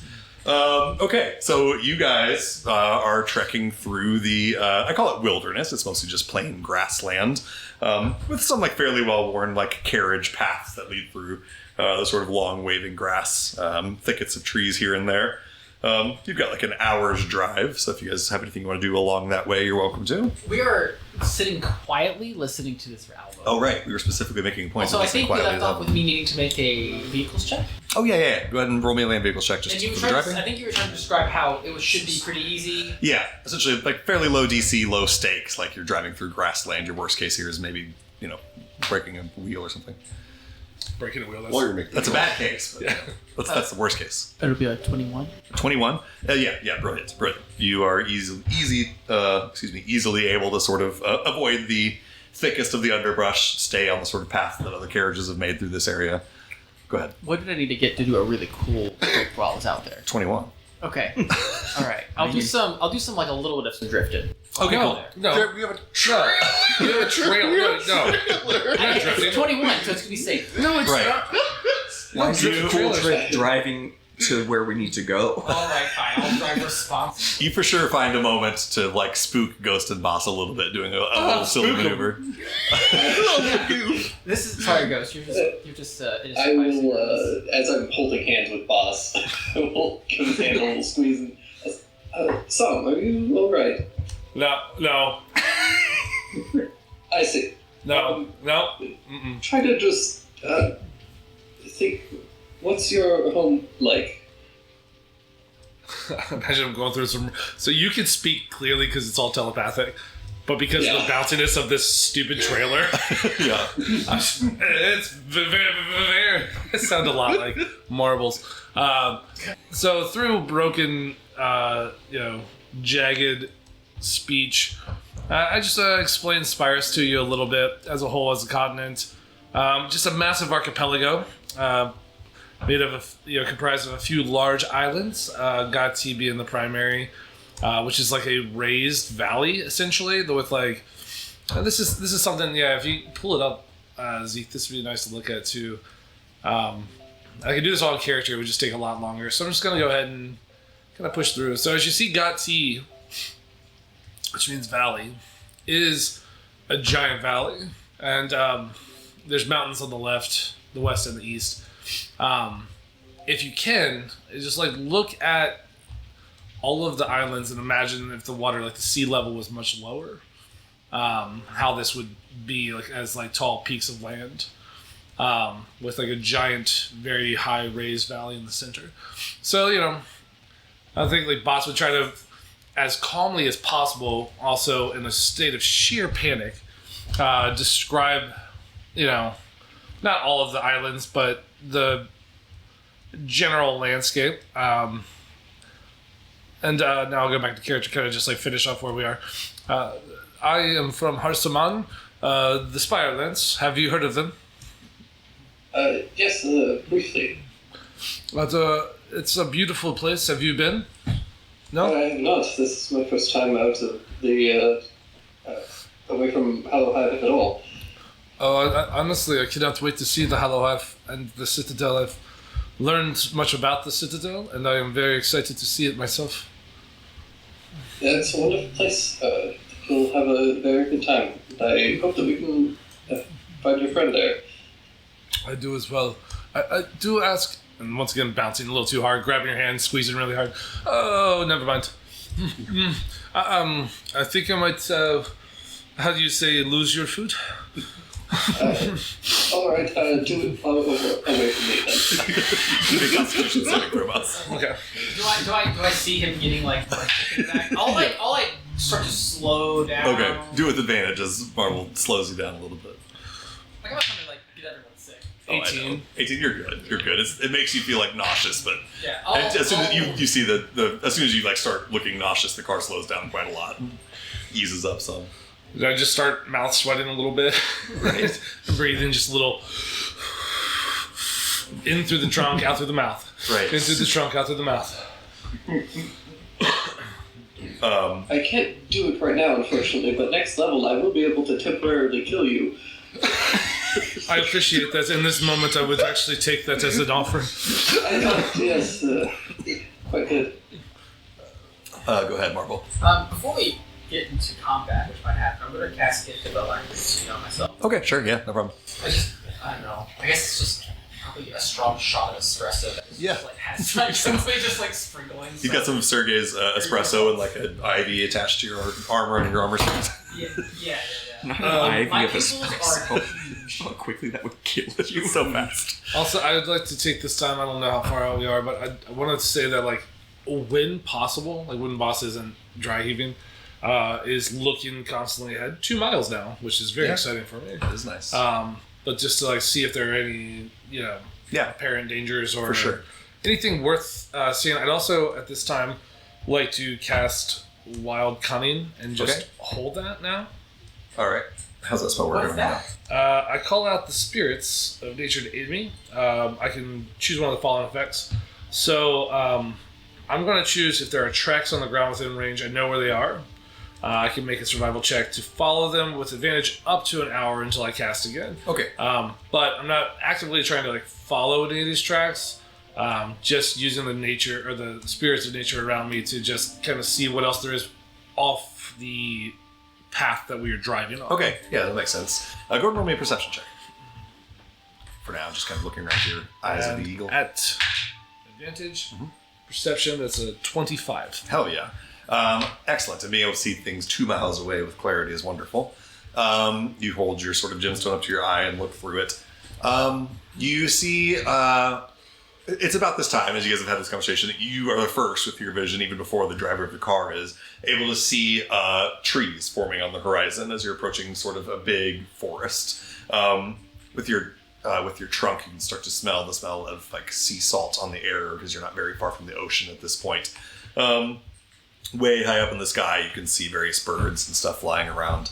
Any other scents catching my eye at this time with my trunk? Not at this moment, but I will keep that in mind as you sort of progress into the forest. Okay. We'll keep that in mind. As you guys sort of find yourself moving out of grassland and starting to sort of turn into patches of thickets of trees and copses, and eventually reaching kind of the fringes of a very vast forest that stretches in every direction to your east and west as you pull up kind of from the, or I guess kind of northwest and southeast as you're coming from the east.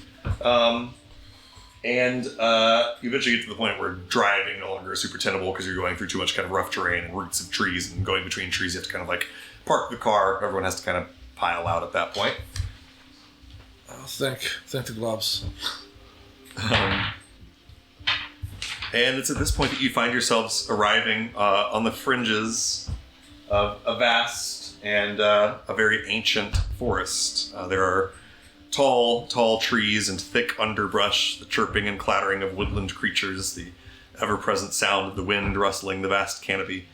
And you're kind of on the fringes of it now. This obviously the art shows you deep in the forest, but you're still kind of on the fringes of it for the moment.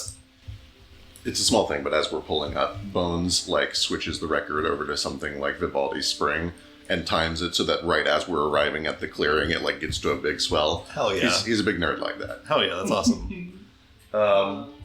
Yeah, you've been here before, Bones, on multiple occasions. It's one of my You know favorite this to be like a very, very peaceful place. It's usually like a nice hike through calm woods and a very, very beautiful place. As you guys sort of pile out and start to trek your way into the forest with Bones leading the way, there's a feeling of just being in an old place. This forest has seen cities and nations and civilizations come and go. It's perhaps older even than your species. It's a place where it's easy to see that the worlds of spirits and mortals intersect as you start to enter. And Boss, now with your 25 in perception, you can hear the sounds of all kinds of wildlife and animals here. You hear the chattering of birds and the sort of even distant howling of wolves. You hear... Roll me a nature check, please.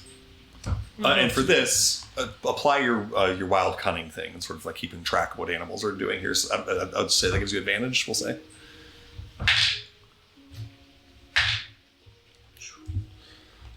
15. 15. There's like... It's hard to put a like exact pin on it. There's just a sense of kind of unease about there's a lot of... It's sort of the way that like animals kind of start going crazy during like an eclipse or something, how everything kind of starts going like wild and agitated. The birds are all very loud. The bugs are all very loud. There's just a lot of like movement and activity in the woods. There's trees rustling back and forth as squirrels are like running like top speed, hopping between tree branches. Everything just strikes you as like agitated as you sort of are standing on the fringes of this forest. Do I get any of that vibe? I'm not nearly as good at it. Give me a nature check. The air is so close in here. 22. 22? Yeah. You can immediately, because you've been here several times before, tell that something is off. This place is usually very peaceful, and you might see a woodland critter from time to time, but everything is clearly like agitated and acting strange. Yeah, it is, as I thought. I think they're using the tower to cause some sort of subtle disturbance. I don't think this will be an explosion. It will be something else. But It seems as... Let me get a luck check from everybody. actually, real quick, before we do that, can we rectify my health? Oh, yeah, let me get everybody's health real quick. I believe I'm full. Boss, what are you at? I took all 48 of mine. So you're 23? Well, and then Did you- Mariska gave me 2 just now. I want to say, Mariska, I didn't need those. Sorry, you reminded me that I needed to. That's okay. And then you have your 10 HP from your short rest, and that's what, 2? It'll be 2 now, yeah. So I'm up to 25. Got it. How much Lanahands do I get a day? Did we decide it was 2 or 3? It is, it's like 1/5 of whatever you would normally get at a long Okay, rest. so it's 2 a day. I believe that's correct, yes. So I've got 2 HP, someone wanted that yesterday before I went away. This is probably bones. I should be top at top. off, I'm good. I'm good. Oh, I can take it. I'm missing a few. We'll top off marble. It doesn't quite top me off. I 34. Yeah, 34 out of 35. Threw a grenade. So at this point, as we all hear the loud crash of thunder, I should tell our audience, if we suddenly end this episode, it's because there's still thunderstorms moving through. So if we lose power or something, I'll, record an outro afterwards. At least you said mean things to God. We did say mean did things to talk God about during that tornado while he destroyed our house. No, Sorry, we the truth didn't. hurts. The truth fucking hurts. We didn't say anything mean. All right, luck checks from everybody, please. No thanks. 18. Lovely. You feel it too. You've noticed? I don't like this. I don't like this. 2. Something on 13. Also 2. Oh, God. Two for both of you guys. Incredible. 15. 15. Okay. Sorry, go ahead. 12. Okay. As excuse me. Ghost. 19. As Bones and Boss are discussing this just feeling of things being off here, of everything seeming sort of agitated and behaving strangely. There's a buzzing sound, and Cadence and Ghost, who are kind of standing close to each other, we will say. First Cadence and then Ghost, you feel just like a prick on your arm, like a sharp pain. And you look down and there's a wasp that has landed on your arm and it's just sting, just repeatedly stinging your arm. And then it like hops over to Ghost and starts doing the same thing. I assume somebody swats it or whatever. Yeah. And it's, there's no mechanical points of damage here or anything. It'll have a welt that'll be sore in the morning. But, Son of a bitch. Wasp's always this annoying? Not usually, no. Something is Can I wrong. talk to it? Yeah, so He's a bit excessive. can you talk to Animals Ghost? No, but I'm a bard. No circumstances. I can talk telepathically to it. Does it speak a language? Yes, so you attempt to contact it telepathically and it does not speak any language. Okay. Cool. Well, I'll kind of swat at it. Can I cast search? Can you search real quick? Not cast, but can you search to see if I see a hive? Yeah, sure. Give me a perception check for investigation. Can I follow that up with a survival? Yes, absolutely. It's 16. Yep. And I got 19. Okay, cool. 16 and 19, yes, you guys both quickly spot a wasp nest hanging up in a tree nearby. Does it seem like these are the wasps? Like wasps are You coming? look, and there's no wasps on it, at least visible. They're not like buzzing around it in a circle. You don't see any crawling on the outside of it or anything. Now the wasps that flew up. Are there numerous wasps like this around? You don't see any others around right now. One, Just you look one. around, you don't see any other wasps. I don't like that at all. It's clear to both of you that it's not behaving naturally. You feel it too. It's not right. This does not seem correct. No, it does not seem correct. We should get to that tower. Understood. Let's just keep moving, please. Kittens. Well, can I ask why? Something's clearly agitated here. Let's move and talk. We will Right, walk I'm and sorry. talk. Hey, walk and talk. Oh, So what you guys was- are walking as you talk. What was Ghost saying, and then I'll answer your question. Go ahead, Ghost. Ghost has never been to a forest before, so he's just kind of fascinated and assumes everything is normal. Yeah. It is normally more beautiful because things are not angry and agitated, and it is full of life that is peaceful. The tower, again, it calls for assistance from elementals. It uses magic to do that, and they could have modified that to disrupt beasts. There are any number of things. Right, but if they've already got the plans and they've clearly done something to it, why nobody else knows this is here, right? Nobody's going to come looking for it. To discredit me, there could be something in the paper tomorrow that says invention found. I do not like these. We should move. I'll make a slight correction to something you said, Ghost. You said Ghost has never been to a forest. You've never been to a forest like this, but there are portions of the verdant path that are thick and forested, though very different plant life than this. As you walk through the I forest, haven't been to like a surface forest. for sure. And you walk and see, like, there's spots that fascinate you because you see, like, plants growing in the shade of a tree. And you're like, how is that possible? And it takes you a second to calculate, like, oh, it's not always shaded. The shade moves as the sun moves. Some things like to grow in shaded areas. Yeah, that as well, too. But all very, very foreign to you. Boss takes query with Bones. This technology, this invention of yours can cause harm? It is certainly not designed to. I have, in fact, gone out of my way to ensure that it doesn't, but it could be easily modified to cause harm, yes. Just as a fork can be sharpened into a weapon. Understood that. It's a good point, I suppose. Is there a way that we could safeguard this? I assume we're like hastily walking.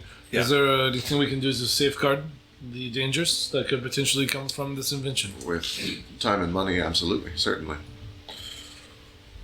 Then I believe time and money is something that we need to assess and look forward to. Go ahead, Marvel. As we're walking up there, we should detect magic up. Okay. You start moving through the forest with Detect Magic up, kind of just keeping it... I guess it might slow us down, though. I don't know. No, you can keep Detect Magic up as you walk. It's not a big deal. And also my wild cunning for tracks. Okay, lovely. Thank you.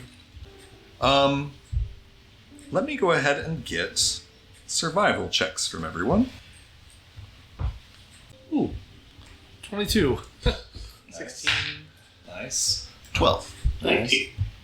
Nice. 14? Okay. 7. Okay. 10. 7 and 10. It's supposed to be good. Right. 7 and 10 being the two lower rolls. You guys begin to move through the forest, and Morisco and Marble. Marble, I think it's kind of unsurprising that hiking through a forest in your big armor is not exactly the thing that you do. And Morisco, like, you're good at... I think your survival talent comes from, like, handling the, like... butchering of animals and stuff like that, which to me falls in survival. Going through a forest is not quite the thing that you do either. And that's true of other people in this party here as well. But just by sort of luck, the two of you are the ones that kind of start to fall behind the group a little bit. You guys don't get left behind or anything, but you're kind of only as fast as your slowest members. There's always this hilly here. Ugh. I'm afraid that the point must be fairly high. It is a bit of a hike. Got it. That makes sense. And yeah, you just continue as you move through the forest to just kind of find things acting strangely. Whoever rolled the 20, is you 22 on the survival. You kind of stop at a moment where you find just a patch of earth that stands out to you. It looks churned, like dug through, like something has moved through it, like an ant has dug an anthill, except the size of it is enormous. There's like a giant patch, maybe like 10-foot diameter of like churned earth. And you, I assume, give that some space. I hate that. Yeah. Yeah, okay. 10 foot, you said? Yeah, thereabouts. Yeah, just some churned earth. And as you continue going, you see another one that's a little smaller and another one around the same size. But you just run into a few spots where the earth is like churned and strange. I definitely kind of make note of this to my compatriots. What could make something that big? I'm not sure. I do have an idea, though. Do I detect any tracks at all? Give me a survival check. And I think Wild Cunning gives you advantage on that, if I'm not mistaken. Or you just automatically follow tracks.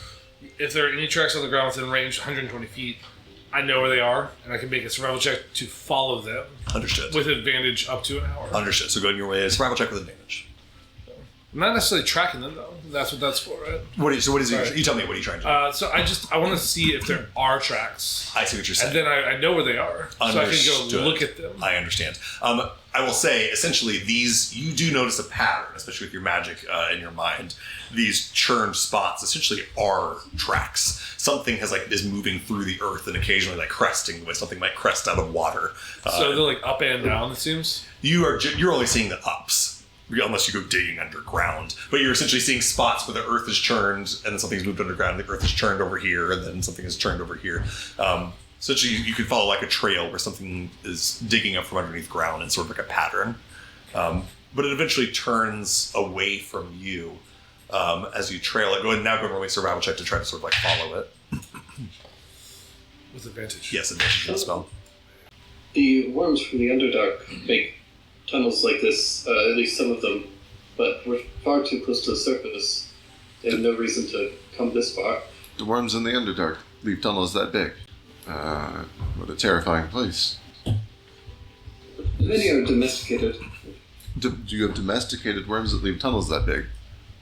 Yes, that's how we get around. Oh, that is fascinating. Now I'm suddenly intrigued. Okay. I can't wait to see it. It does sound very interesting. Do you raise them from baby worm, or do you go find wild worms and name them? No, usually babies. The wild ones are aggressive. Right. Okay. What was your survival check there, boss? 13. 13. Yeah, you eventually see that whatever this burrowing creature is that keeps coming to the surface, it heads up a hill off to the side, and then you unless you want to divert from your course to follow it, it's going a different way. As you sort of look up that hill, you see at the top of it are two big bucks, big male deers that have their antlers tangled with each other and are headbutting each other and wrestling. You see that there's blood dripping down both of their faces from scratches. There's flesh hanging off in strips. One of their antlers is broken in half. And they're just viciously fighting each other. Cadence, go ahead. Are we moving at a normal pace right now, or are we moving slow enough that I could attempt a stealth check? But I thought you go trying to stealthy. keep up That's with fine. the- Sure, yeah, that's fine. I want to go stealthy. Yeah, through I as well. If Yeah. something does burst out of these trees, Anybody who wishes to stealth can do so. I would like to do so. Sorry, You're good. Go I'm ahead. not doing that. Okay. Oh, wait, I can do it for free, so yeah, I might as well. Yeah, you might as well. I can try. So you're kind of forced to move at a slow pace because of the low survival checks. So I'd say Morisco and Marvel essentially can't stealth because they're slow. I mean, I also. Oh, sorry, I said it after, kind of as you're rolling, but yeah, because you guys failed your survival, you guys can't do the stealth. You're just keeping up. That's fair. 21 stealth. 21, okay, cool. 24. 24? 13. 13, okay.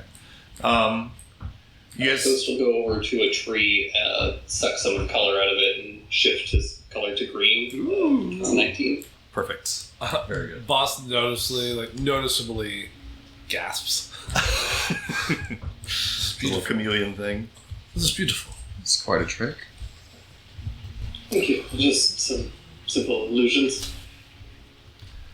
As you press on, Marble kind of bringing up the rear, you and Morisco, kind of keeping your eyes around you with your detect magic spell up.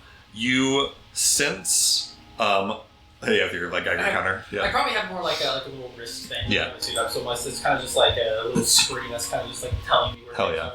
You look at your screen on your wrist, and there's like a ping of something above you, and you kind of look up, and you can sense some movement of enchantment magic up there. And then, as quickly as you have sensed it, the like canopy of trees kind of rustles and then bursts, and then a bunch of hawks, like 7 hawks, burst through the tree line and comes flying down towards the people that are not hidden. So that is going to be Bones, Marble, and Morisco. Give me quick initiative rolls.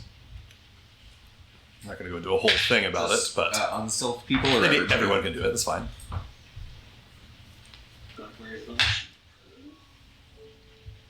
What's his roll? Initiative. Quick little initiative rolls. It's not going to be a whole giant thing, but Great. nice. 21. 21. Also for 21. 19. 19. 17. 17. Sorry, 17. 7. Oh, just rolled as a d20. I'm not going to start a whole combat about it. 4. 4, Oh. okay. 12. 12.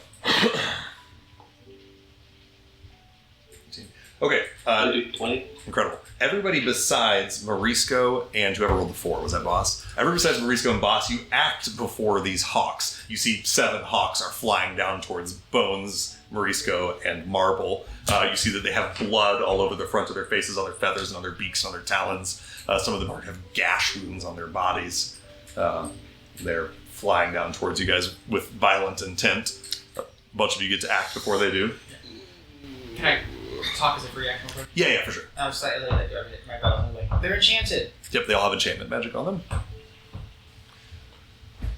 That's it. That's all I'm saying. How close are we to the tower itself? You've made it like a third of the way there. Gotcha. Okay. Other people. I'm deciding. So You're good. miles still. Yeah. Still a number of miles. Okay. So you've got about 2 miles so far. You got about 4 to go. Put it that way. 40. That seems about I'm right. gonna. Can I throw a silent image of a giant bat? Yeah. Have it try and scare them off. Hell yeah. Good call. You throw it up, but go ahead and roll me like an intimidation check using your intelligence. Actually, you can just make this a spellcasting check essentially. If you have proficiency in intimidation, you can add it, but it's essentially just an int check.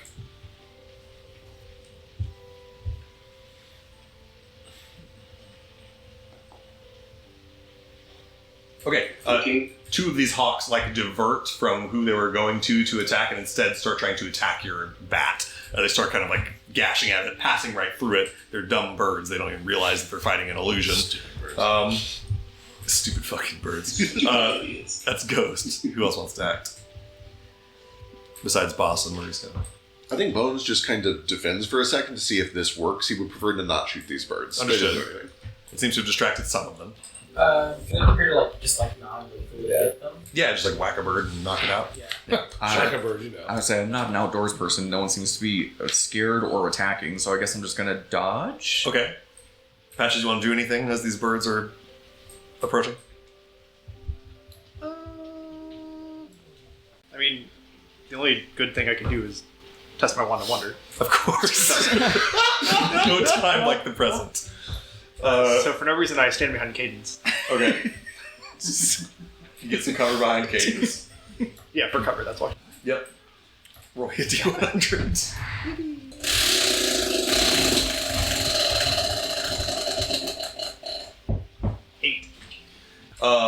You hold this rod up with this gemstone rainbow floating above the head of it, and there's a flash of rainbow light that comes out from it. This actually works pretty well for you. You cast Fairy Fire, which is going to hit all these hawks. They all fail their saving throws and start to sparkle with rainbow, so now attacks against them have advantage. This hawk that just got to you, Patches, is going to make an attack against you. That is a 16 to hit. Yeah. You take 1 point of slashing damage as it lands and starts sort of like gouging at your Or wait, face with the sounds. Sorry, I forget. AC, do you have to beat it or do you meet it? Meet it. Meet it, okay. Yeah, then, Yep. So 1 point of damage on you. Let's see here. 1 is on Patches, 2 are on the illusion, 1 is going down towards Morisco. That's a 12 to hit, I'm sure misses. Yep. One comes towards you, Marvel. You have a held action, I believe, or did you just dodge? Oh, I had hell action. Held action, go ahead. And I have advantage because it's glowy. Yes, glowy with advantage. Alright, 21 to hit. That will absolutely hit, and you destroy it. You can roll damage. It has 1 hit point. Destroy it. I would do non. Oh, wait. You knock it to the ground. It is KO'd. Sort of unconscious bird with a broken wing on the ground. I want There's no way. I don't. Roll me a finesse check. Roll me just a straight sleight of hand check, I guess. to. Can I sell you on that sleight of hand be int based because that's Sure. And sleight of hand, I like it. To try to non-lethally, to try to disable this bird without seriously 17. injuring it. Okay, yeah. I'll say you can disable this bird without seriously injuring it. Does it seem like once it's knocked out that it's still bringing up his mask? Still has the enchantment magic on it, yes. All right. Let's see here. One of these hawks flies down towards. Who else was not hidden? Bones was not hidden. He rolled low. You dodged. I dodged. That is going to be an 11 to hit you, which I'm sure misses. Last one. The three of you are. Everyone else is hidden, so it will go. I'll just roll for who's going to go for it. I do have a very quick question. Yeah. The blood on these hawks, Yeah. does it seem like it's their own or like they've been ripping other stuff apart? A little hard to tell in the moment. If you get one and study it a little bit, you can. If you want to spend an action on that on your turn. Okay. 13, Miss you, Maurice, Actually, you have the ability to search as a bonus action because of the thing you have, right? You I can do have bonus action search as search. a bonus Okay, action, go ahead and roll me a perception check, or nature, or survival. Any of those are fine. Hate that. Wait. Never mind. No, it's not. I mean, it's going to be a 6. Yeah, it's blood. You're not sure if it's bird blood or animal blood or person blood or what it is, but okay, that's a round. These birds are just essentially clawing and taloning some of you. They've done a total of 1 point of damage so far. What do you guys want to do? Two of these hawks are sort of busy fighting an illusion of a bat. They're not going away. No, they're trying to murder you guys. They're not going to be able to do it. They're doing 1 point of damage at a time. Do I still get an attack? 1 point of damage. Oh yeah, I'm sorry. Right Yeah, so now all of you get a turn. Was it being ghosts under Yes, there? so you guys we're essentially back to now you ghost and then everybody else. So we can do a full round of you guys. Are they flat? I mean, I'm hidden, Oh, so yeah. they're not coming towards me at all. Yeah, at the moment they don't seem to see the people that are hidden until those people attack. I'll go ahead, Patches. Out of character. If people hear sirens, it is more rotation around us. So it's south of us, so we should be Okay. fine. When you guys hear sirens, we don't care about them because we're not scared of I God. can hear it, so it's probably going to come through. Yeah, so just letting people know that it was us. Don't freak out. Right. Bones is going to try to grab a seagull and stuff it into a bedroll. All right, cool. Give me a grapple attempt. Let's see if it's something else. Nope, that's what it is. I'm just not good at it. Could be an 8. I do beat an 8 All right, with a you, 9. You grab a hawk on the back of its kind of scruff, shove it into your bedroll, and just hold and it. then I just like take the bedroll around. I'm like, come on, guys, stuff him in here. Get him in here. Incredible. All right, so we got one bird in a bedroll now. Do I feel like I need to like stabilize this when they're knocked out, or is it going to be like? It's gonna be fine. Okay. You rolled good on a 17. I will pick up the one I have and I'll just put it in the bag. Perfect. All right, 2 birds in the bedroll. Reese, would you have something? I'll do a grapple check also. Try to grab one of these guys. All right. You got to beat an This is a 7. 7. Okay. I get to 2. You choose total. All right, you try to grab this Yeah. bird and it just kind of claws your hand a little bit. And you have to pull it back. Get a little cut on the back of your hand. Who else wants to do something at the moment? Are any of them like near each other at the time? Yeah, they're all pretty near. You guys are all near each other, so they're all shooting chilling spray in the air at the group of them. okay. Great. What kind of saving throws that for them? What is it? Con saving. Okay, throw? is it save for half damage? Failure. Creature takes 2d6. Oh, sorry. On a failure, a creature takes 2d6 cold, slowed until the end of its next turn. On success, creature takes half. Okay, don't need to roll saving throws. They're all dead. Even on half damage, they have 1 hit point. So the 3 of them left flying around, you shoot this chilling spray down and it just freezes them solid, and they slam down to the ground, sort of as cold corpses. Marisco, would you like a hawk? Oh, I do not think is meat eater, no? And there's blood all over it. At this time, I'd like to investigate to see if the blood is theirs or others. Or Yes. So now go ahead and give me a survival check. 18. 18. Okay. 18 is good enough. It looks like it's a combination. You see that all these birds have wounds that are bleeding, but they also have like blood on their talons and their beaks that you think is other animals' bloods. They seem to have been in fights where they got hurt, and they've also done some hurt. Is there any other fur, tucked to their talons? Yeah. You see some on an 18, you see the fur. What you might expect to see on a talons of a hawk is rabbit fur or squirrel fur. You see wolf fur and bear fur. They just been going at it. They're just attacking anything they see. You open the bedroll up, and the two that are in there have killed each other. I dump them out. Bones looks upset. They're being made to fight. My invention was not made to make things fight. Let us go shut it up. Before we keep going, what are the chances that we get close to this thing and it turns us into pigeons who kill each other when they're put in a bag? Holy shit. Yes, I was thinking the same thing. Do these things still? When these things die, the magic on them end? When they died, it ended. I will point out you have an unconscious one that you could potentially cast I put Identify. it in the bag. I don't know if the other one's killed it.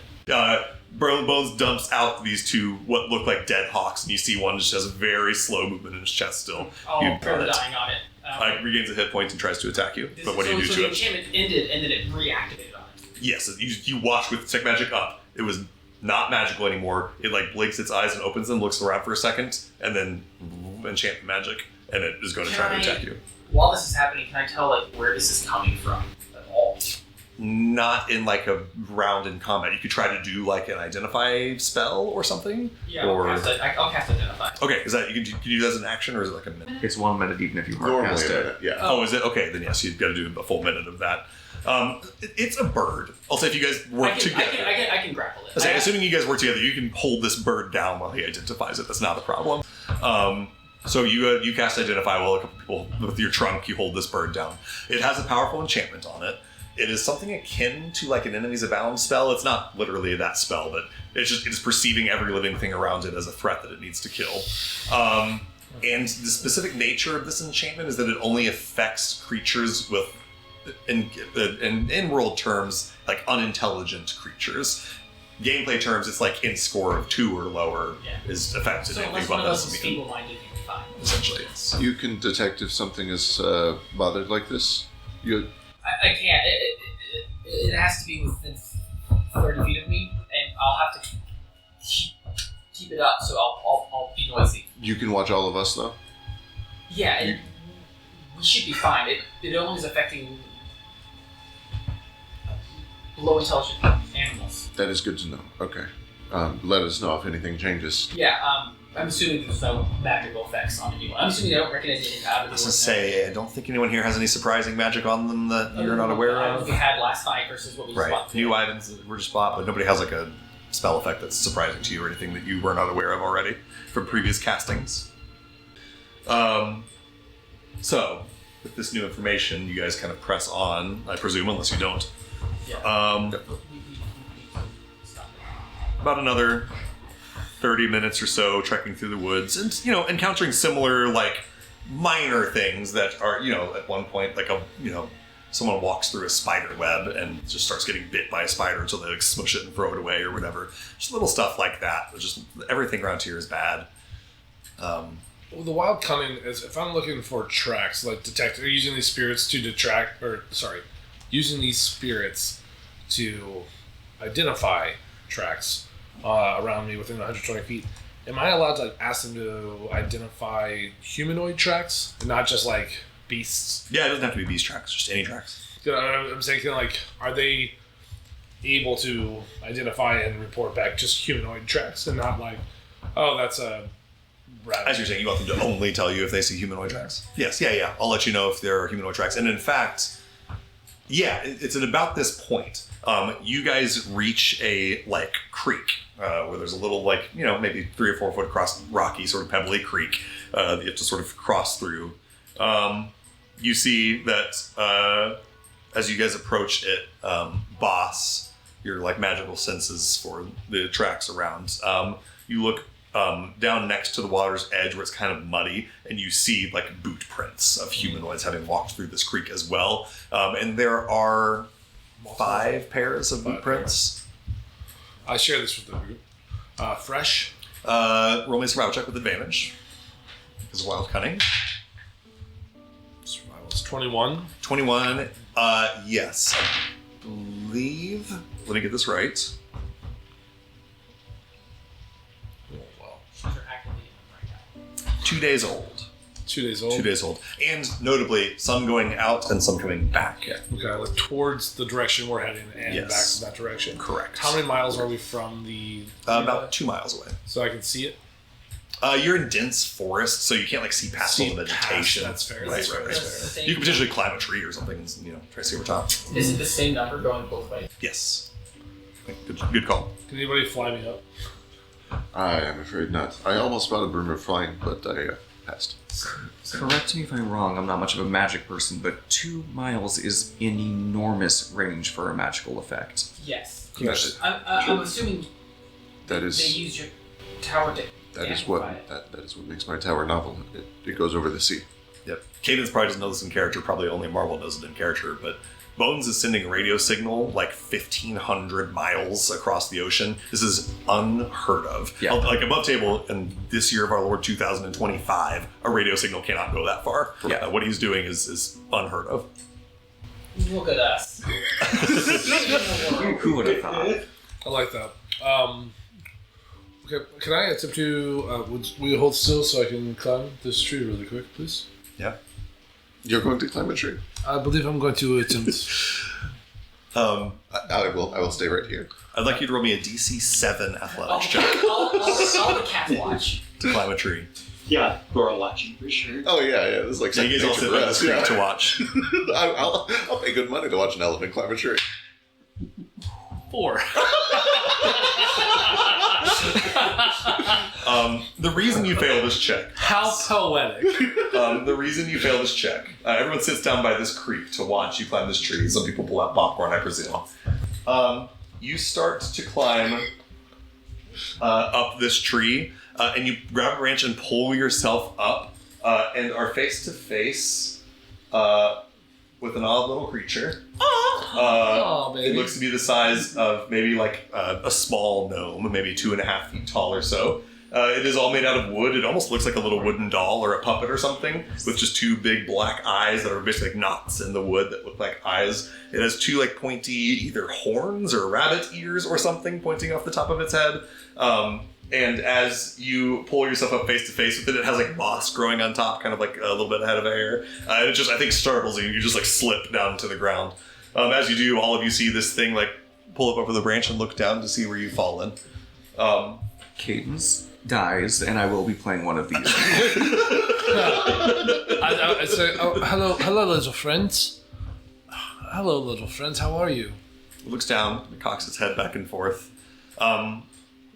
It's like you see the like lines of the wood grain on its face start to shift back and forth, and a sound comes out of it that sounds like the creaking of wood in various different pitches. Does anybody speak Sylvan? There's a chance, actually. Absolutely not. Nope. I will cast Comprehend Languages Okay, and reach out and say, hello. really quick, Marvel, you got something? Yeah. Just by detect magic, I think you have any. This thing is not enchanted, and it is not magical. Okay. Actually, you know what? It has divination magic on it. It looks down. At first, you guys just hear this weird creaky wood sound, and then Ghost, you cast some magic. Wait, I lied. I lied directly to your face. I don't have it prepared. I hate Unbelievable. myself. How does you know Sylvan? I don't know Sylvan. Wow. So you all hear this thing like making creaking wood sounds at you, kind of cocking its head back and forth. It seems not to speak common or golden. I assume I've never run into this out here. Give me just a flat d20, a luck check. Such a kind of lowish DC. Let's DC 6. 8? Yeah. You've seen these before. You don't know exactly what they are, but you've seen them on your former trips, and they seem to have been peaceful in the past. Okay. They've never bothered you before. You're not sure exactly what they are. All right, you can actually roll me a nature check to see if you know what they are. Is it taking a... 6. Yeah, you don't know what they are. You've never known before. You can also roll a nature check. Is it taking an aggressive stance, or is it just... No, it looks Curious. quizzical and curious a little bit. Roll me an insight check, actually. But I don't know how high with it, but how high it is. That's just kind of a rolling DC. The higher you roll, the more information you'll get. I roll a nature check? That sounds 15. I'll let you do it, Mariska, with your monster lore, then that'll be the last check on the subject. But yes, you can do it with your monster I'm lore at for sure. 21 insight. 21 insight, okay. What was your roll in nature? 15, and then Mariska let's see. How much is lore? plus 2. Okay, 16. 15 and a 16. Neither of you knows specifically what this creature is. You've never seen this exact shape or size of creature before, but you both suspect it to be just some sort of spirit, some sort of creature from the plane of Vid that has sort of drifted over into the material plane. They're, this kind of creature, to be common in forests and very deeply natural places, just sort of on 15 and 16, typically guardians or protectors of the forest, that sort of thing, shepherds of animals, that kind of thing. On a 21 insight, boss, it looks down, its body language is very much inquisitive and curious and also a little bit scared, a little bit unat ease. It's a different energy than the agitation and anger all the animals have. You see, actually, it looks down at the creek, and sitting on the opposite side of the creek from you guys, you see that there is a fox just covered in blood. Its whole face and its belly are covered in blood, and it's just drinking water out of the creek. And it looks at that and sort of shrinks back a little bit and kind of hangs its head. Can I extend my trunk up to it? Yeah. And my hand as well, just gently roll mushroom it me to me? a persuasion check. Can I just tell it? We're here to help. All right, telepathy. Don't worry. No animal handling options. Nah, definitely not an animal. I'll give you advantage because of what Boss just said telepathically. You just said not there. Ghost. Or yeah, sorry, ghost. Yes. What was I rolling? Persuasion. Persuasion. 11. 11's enough. With ghost assuring it that it doesn't mean you any harm. It steps down onto your hand and lets you sort of hold on to it for a second. Looks around and it sort of wiggles its way down to stand on the grass next to you guys, next to the creek. You once again hear that sound of wood creaking as it moves its sort of where its mouth would be. Is this fox posing us any danger? It's just across the You creek. see it doesn't seem to be posing you any danger at the moment, and danger here being relative. You don't think this thing could deal a point of damage to you if it tried going to. to attack us. At the moment, it doesn't seem so. You would imagine it probably will at some point. At the moment, it seems to be drinking water. I do point out these boots to everybody. Oh, yes. Humanoid boots, 5 pair, heading toward the relay. Yeah. As you point the boots out and show them to your party, this little forest spirit steps up and points at the boots as well, and then points up the path. Can I pick it up and place it on my shoulder? Yeah. On the persuasion check as well, you take it, you set it on your shoulder, it sits up there. You know what that thing is? No, but it seems kind. I see them from time to time out here. I try not to disturb them. I don't know it, but it seems kind, and I think that it will help us. It seems unaffected by the Must technology. Must be intelligent. They are protectors, so if we're helping, he's likely to help us. You know what they are. I've seen something like it before, in the woods outside town, with the forest area, but not this particular one. But it seems nice, and they're here to help. Oh, good. Hopefully we can help them. I'm gonna talk to Spirit and just ask the people who came before us, who did all this to the forest. Did you see what they did? It hops down off of Boss's shoulder for a second, and it goes and grabs a little stick off the ground, which is kind of funny because his hand is kind of a stick. But it picks up a stick, and it goes over to some mud that's soft enough for it to scrape a drawing into, and it scrapes the shape of a triangle with a line going through it. It looks kind of like your tower bones. And then it draws figures standing all around it. It's all kind of crude mud stick drawings, but it just shows them standing around a tower. 5. Yeah, it shows 5 guys, and it shows one significantly taller than the others. Even in the mud drawing, it's easy to tell. Yeah, and then he draws energy marks coming off the top of the tower, like something's being shot from the top, and then he draws angry animals all around. Okay. Yep. A lot of scribbles. Yes, we need to fix that quickly. I don't like this at all. Ghost, could you ask him if he could get us there quicker? I'll see if I can. Do you know the fastest way to the tower? It's It just nods. The force spirit just kind of nods. It knows the fastest way. Could you take us there? It nods again. And then it, like... Thank you. Before it hops back up on Boss's shoulder, I guess it'll just lead the way on its own. It slowly walks over towards the fox, and you see it like putting its little stick hands up, very like everything's okay, sort of. Very slowly walking towards it with one hand, with both hands raised. The fox like hunkers down, it snarls, its fangs show, there's blood dripping down off of its face. And the force spirit slowly walks up, slowly. The fox like snaps and snarls at it, but it nonetheless keeps going. And it gently places a little finger onto the fox's head. There's a flash of abjuration magic, so you have detect magic up. And then the fox like perks up straight, looks around, blinks a few times, and then scurries off into the woods. And then it... I love this guy. Can I use my reaction to see what's going on? Yeah, give me an Arcana check. It's Arcana of 22. Okay, 22. You are not sure that what it has done is a quote-unquote spell in the traditional sense, but what it has done is something along the lines of a remove curse spell. Because you rolled so well, I don't think that you think that just anyone could cast remove curse and fix this problem. This seems to use some connection it has. He's a guardian. Yeah. Some sort of innate ability he has in his connection to his sort of domain. But that's the idea. I feel like it's something that like he has very limited resources on it. On a 22, you get the sense he can't do it infinitely. You're not sure how limited it is, but he can't do it all the time. You guys continue up the path. This little guy leads you the fastest way. With his help, you guys continue moving closer to you, Boss, with the strongest sense of smell here. That smell of the ocean gets stronger and stronger. You can start to even hear all of you. Anything I see ahead of us? I mean, I know it's still dense forest, but just rolling the same perception checks you've been doing. It's all. You don't see anything just yet, but I'll keep that in mind as we get a little bit closer. Yeah. You do see that this little forest spirit leading you the safest ways, stops for a moment in front of you guys and looks down a set of two different paths, and then kind of points one way, and you guys start to follow him that way. Marble, go ahead. This is kind of a stretch. So Bones and I have been, mostly Bones, have been working on a lot of these communication devices, and we were able to use some of these communication devices to communicate over distances. Do I feel like there's a way that I could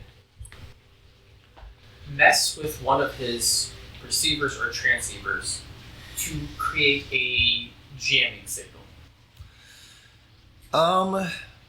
Or even maybe... I see what you mean. Like a radius around you, essentially? Yeah, or even I don't know, even maybe connected to so I'm obviously casting detect magic. I don't know if I can do anything. Maybe I can't send out interference to kind of interfere, even if it's a small area. I see what you mean. I think you get the sense... Roll me a communications tools check. I assume that if I had time to craft one, yes. I don't know if I have anything that I could just pull out and do that. That's where I was kind of going with this roll, so let me know what you roll. Yeah, I don't know if, I guess one thing, I don't know if this is a thing that either I can give him advantage or he can give me advantage. Com tools? You can either both do it or one has advantage, either way. Perfect, wonderful. I think my com tool is +8, so... Yeah, I get +6, so I'll give you advantage. 21. 21. So on a 21, you're pretty sure that you, now that this has happened, you can think of countermeasures, right? Right. You could make a jammer that makes a radius that isn't affected by something that's being sent by your thing. You don't have that, and you don't think you could make it in the woods on the fly. But Bones' mind is, yes, I can already think of ways to stop this, but even if I had it on me, and I don't, it would only block a small area. We need to turn this off at the source until I can do this. We should move, is what I'm saying. Marvel didn't stop moving. Okay, got it, And with your forest spirit's help, he continues leading you sort of through the woods. And eventually, the woods start to thin out a little bit as your elevation goes up. You're kind of headed up sort of a cliffside. Same tracks. What's that? Do I see the same tracks there and back? Yes, same tracks, leading this whole way with your wild cutting. Eventually, the trees continue to thin. You find yourselves opening up onto a cliff overlooking the vast Okasik Ocean to the west. It's really, if it weren't for all the harrowing events going on behind you the last couple hours hiking here, a beautiful view. And Bones, why don't you describe what your relay tower looks like as your party here sees it for the first time? Wonderful. It is probably about 20 or 30 feet tall. It's set up right at the cliff's edge. It's essentially 4 metal struts in a concrete foundation. There's a ladder goes up to the top. There's a little bit of copper wired around a pole that goes directly down the middle of it into the earth. But then at the very top of it is a sphere of just a number of crystals that are all kind of combined together through like chicken mesh wire, essentially. And in the middle of that, there is a glass sphere, and that glass sphere has a number of filaments and small pieces of clockwork inside of there. And it's very obvious that there's a magical component to this as well. I imagine actually that as we approach, you can feel the wind pick up a little unnaturally. It almost kind of spirals every now and then. You see a dust devil around it. And then whatever they've done to it, any modification. You see there's like a very simple wooden fence that I put around it. There are signs in Common and Shirnayan and a couple of other languages that explain, like, this is a communication tower, it poses no threat.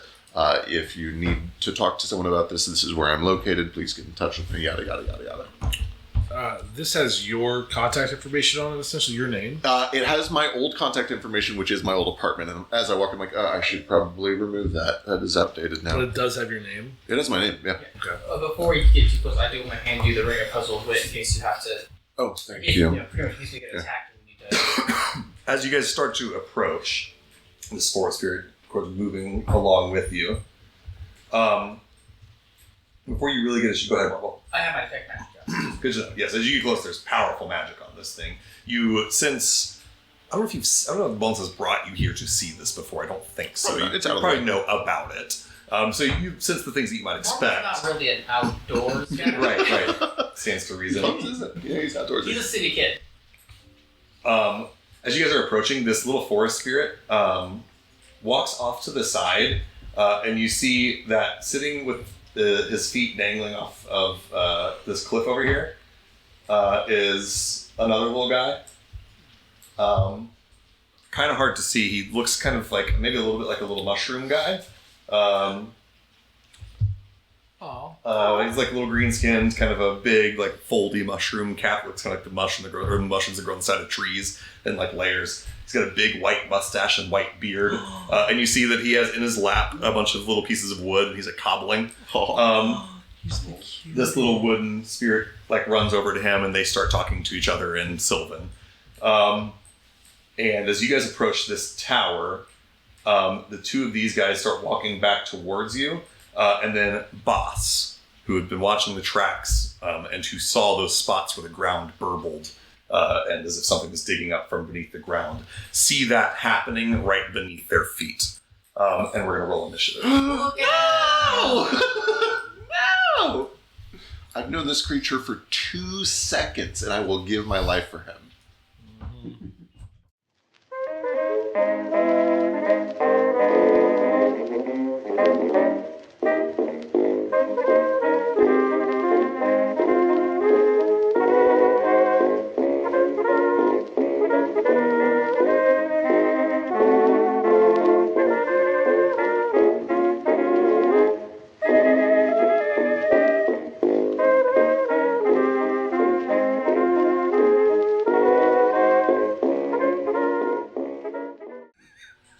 Welcome back, everybody.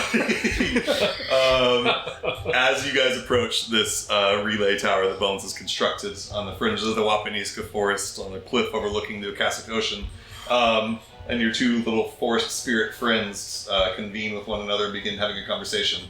They come scampering in your direction, and as they do, Boss, you start to see the ground burbling underneath them, and likewise spin around to look and see that it is burbling around several of you guys as well. And bursting up from the ground come 3 roaches.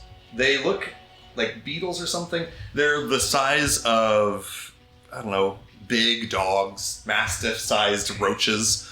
That have, instead of eyes on their faces, their back carapace is just like shell and then flat. And then along their wings are 3 eyes on each side that are like iridescent and almost like reflective and pearly. about the size again of like mastiffs, and then bursting up near to you, boss, as you sort of look all around, is one that is much larger, about the size of perhaps a rhinoceros or so. Thank you. A beetle that stands much, much taller than you do. Appreciate that. And we're going to jump into initiative. Cadence, you are the first to act as these awful little creatures arrive, one right next to you, as a matter of fact. Why the fuck do people hike? And I will... I will aim for my bonus action, and then I will shoot the Mesmer Roach next to Marble and I. Okay, lovely. I do want to... Okay, I want to make sure I'm understanding this right. So aim gives me advantage. Yes. And crossbow expert makes it so I don't have disadvantage, Correct. so I have sneak So right now. real advantage, and you have sneak. You have sneak anyway because of Marble being Okay, next to you, cool. but you also have real advantage. Okay, cool.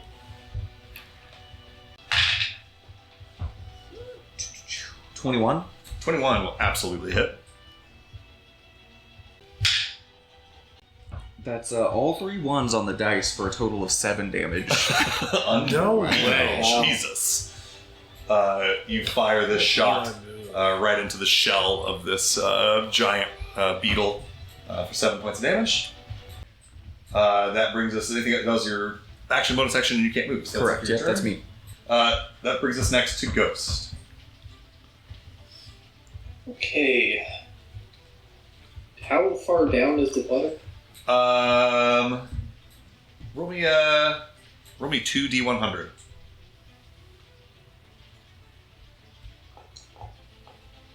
It's 110 feet down. Damn. Okay, in that case, I'm going to go after the one that's attacking the little forest spirit friends. Yeah. And I'm going to cast a spell, and it needs to make a intelligence saving throw. Intelligence, you say? Well, this creature that I've already told you has horrible intelligence. First of all, how dare you? That's a natural 15 for 11. Thank God. So it takes 9 psychic damage.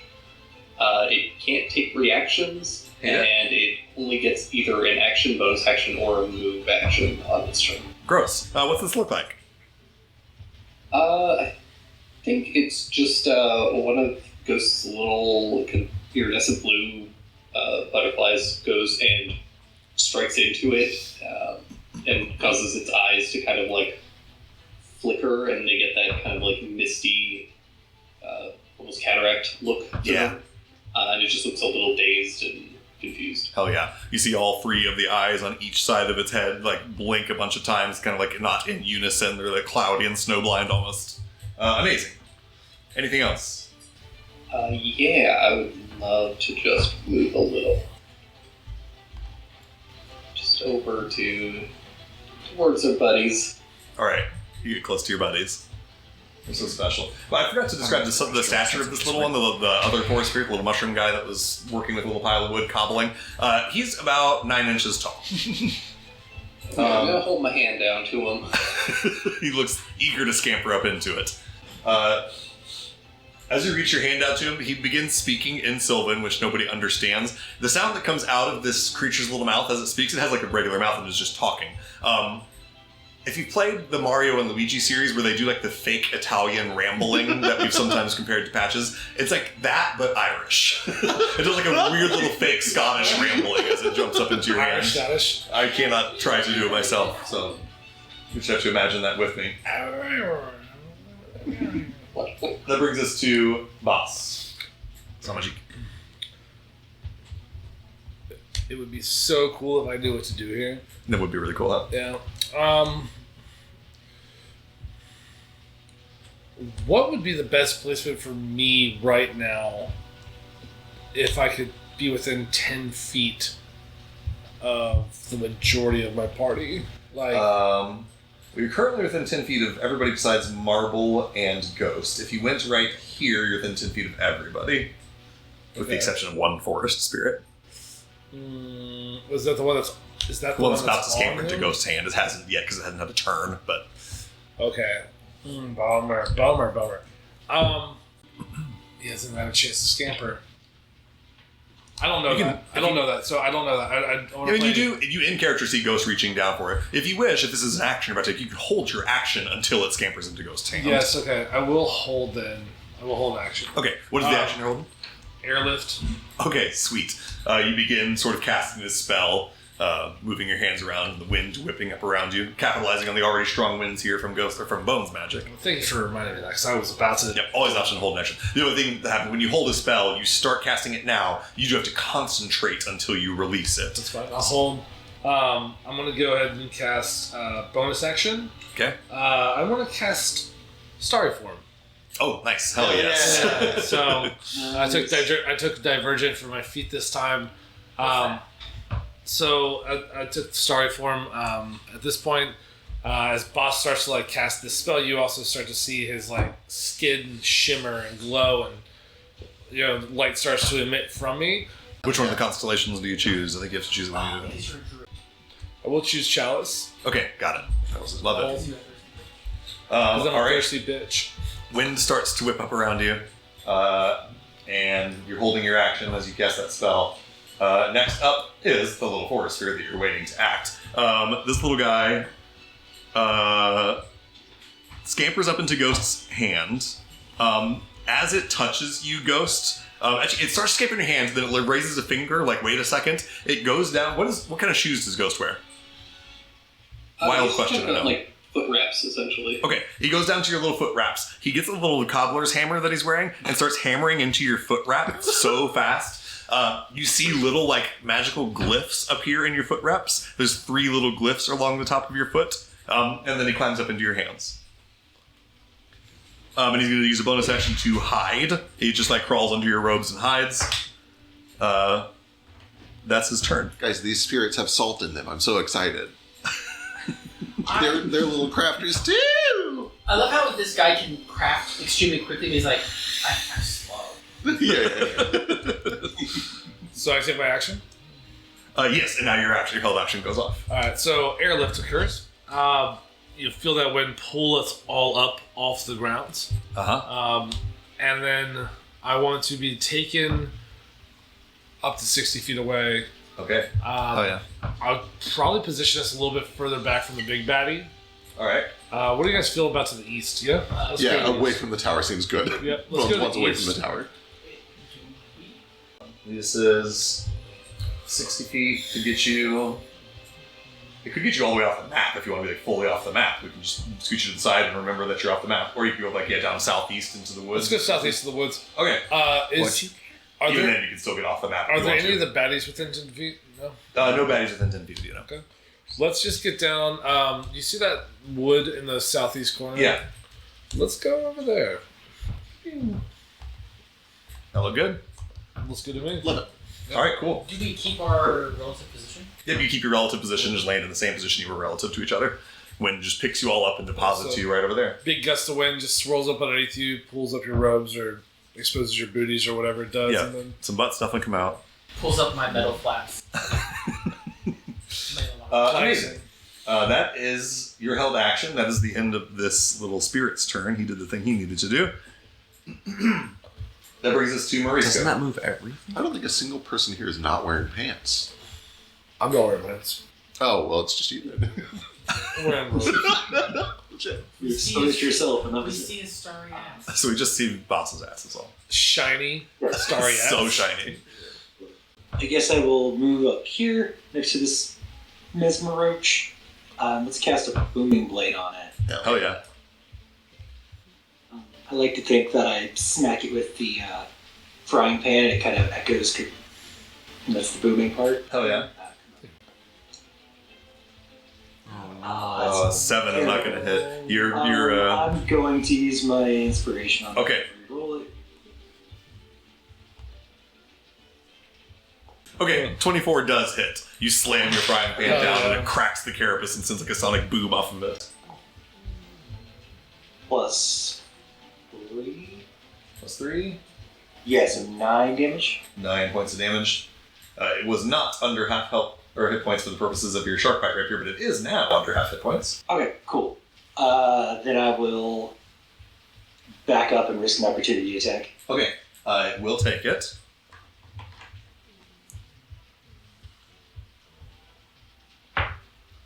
Ooh, that's a really good roll. 24 to hit. Ooh, that'll hit, yeah. You take...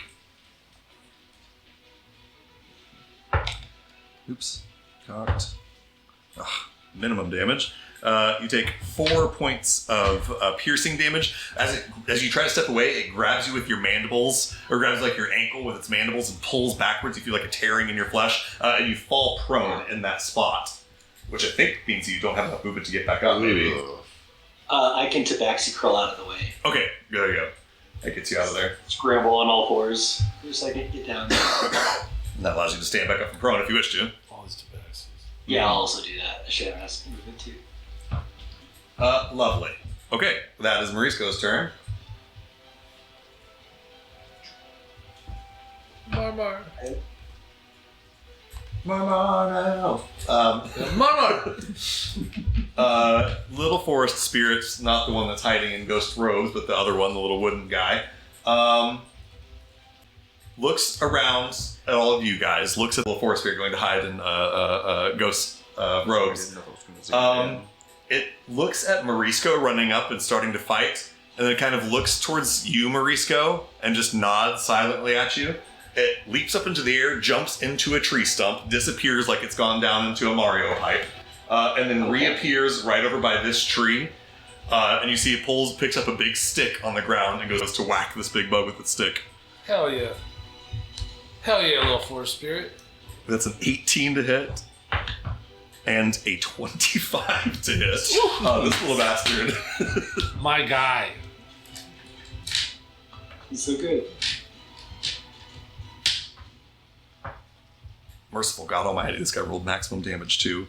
My guy.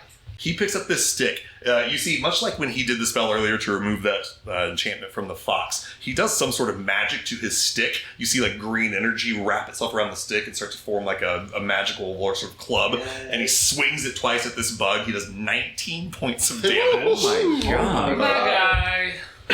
So much damage. Is this Shillelagh or Flame Blade? It's more damage than I can do. That's the Forest Spirit's turn. That brings us to the big Mesmeroach Queen.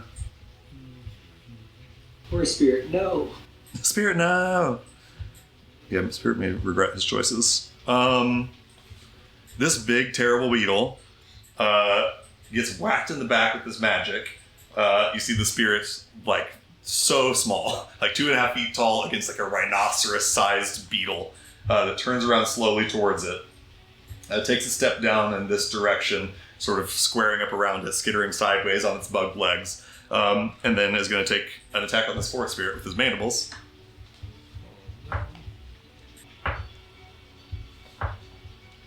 That is 2 misses and a hit. As this beetle snaps with its mandibles, the little forest spirit beats off 2 hits with its big stick, but the third one strikes it right around its wooden belly. You hear the crunching of wood on this little guy's belly. Your little forest spirit takes 14 points of damage. Watch it be like none of his health. Oh, Actually, no. he has a lot of health, actually. So that's- He has more health than most people in this party. Pretty tanky. True, for sure he does, yeah. So that would have blocked me, so... The little the beetle then starts taking a step backwards, clacking and chattering its mandibles, essentially trying to like intimidate this forest spirit into not attacking it anymore, which is not going to work. Forest spirit does miss with its opportunity attack, though. As it steps away,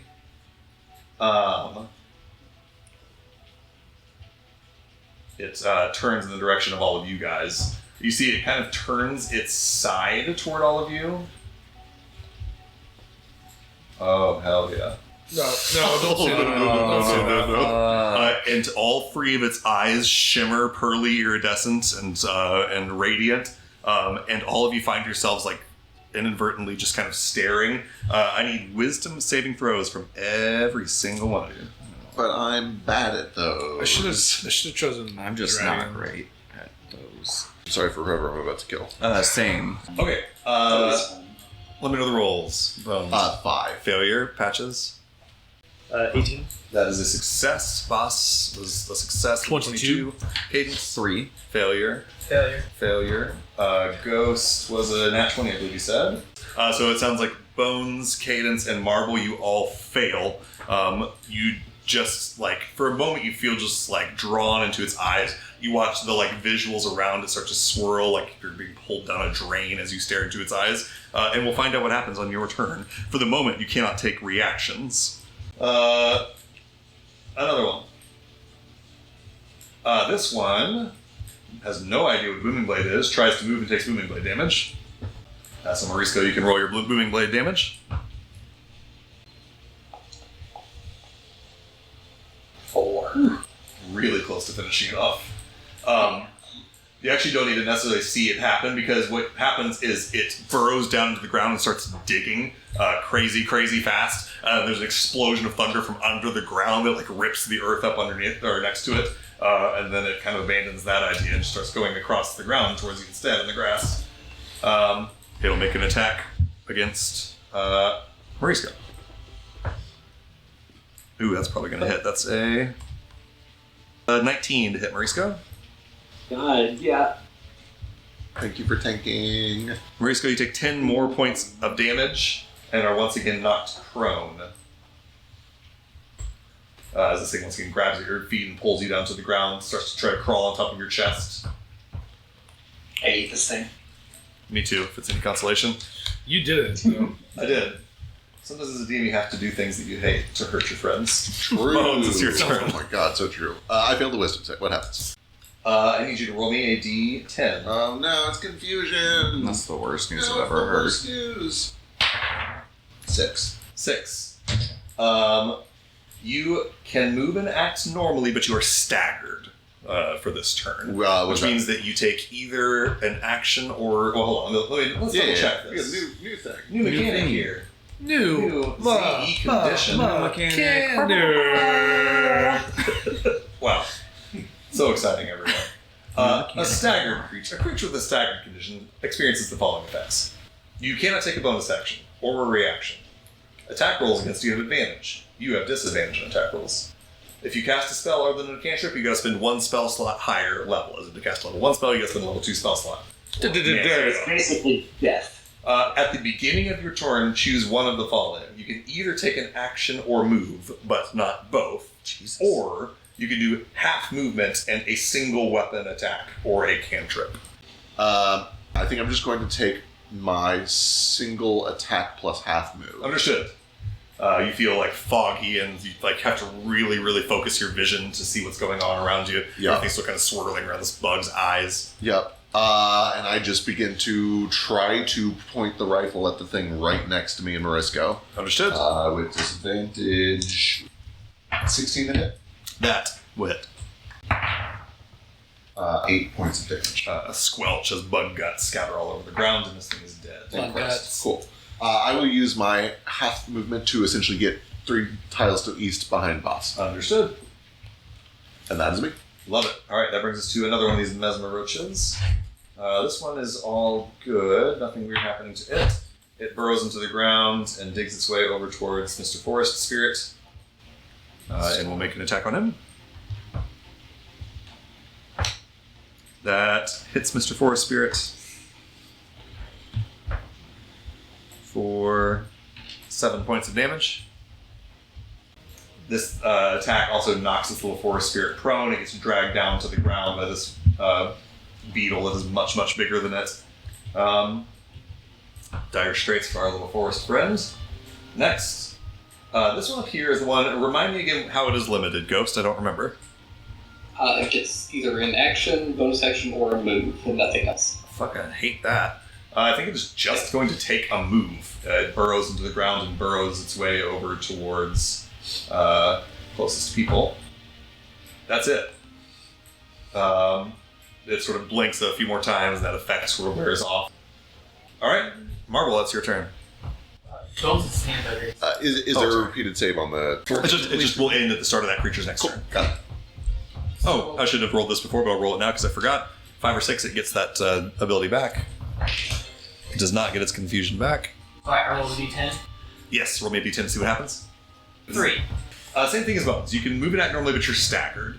Meaning at the start of your turn right now, choose whether you want half movement and a single attack or a single cantrip, or no movement and just an action. Or all movement and no action. So, like, because I'm low level, it really doesn't affect me. It's not as big of an effect at this if I level, really. Tabaxi dash, could I move a full movement then? Essentially, yeah, your movement speed is half, but then you can double it with Tabaxi Dash, yes. Importantly, your attacks still have disadvantage, they still have attack or advantage on attacking you, and no bonus actions, no reactions. Ooh, Tank's gotta get up in there. So I'm going to Tabaxi dash so I can get between, kind of south between the Queen and Risco. Right. Here? Yeah, I'm going to try to not walk past the other one. Yep, you can do that easy as long as you are willing to Tabaxi Dash to do And so. then Marvel's in a different suit this time, probably the original one he was in. He's kind of doing like a little boxer bounce back and forth. Mm-hmm. And then I'm going to do like a nice, the booming punch. Hell yeah. It's unfortunate. It's a natural 1 because. Ooh. Yeah, unfortunately. It's just you like completely whiff and miss because your vision is still swirling and you can't quite focus on what's actually happening. Alright. That's Marvel's turn. Bringing us to Patches. Well, this is the part of the campaign where everyone finds out that now that I have items that do everything for me, I do nothing else. Accurate. So I'm gonna use my Wand of Wonder. Okay. I'm not right behind Cadence right now, so You can move right behind her. yeah, let me do that. You're right, you could just point it at her. Yeah, but then I can't possibly also hit enemies. Right. No, let me go one more down. Okay. Okay, cool, thank you. Oh, you were rolling for a little bit last campaign. This is normal. Yeah, is normal somehow I behavior. basically only hit. I'm gonna get hurt no matter Where what. are you targeting with your Wand of Wonder? I'll do the top left of the queen. Okay, So- Big Mama, top left corner. Yeah. Roll me do 100.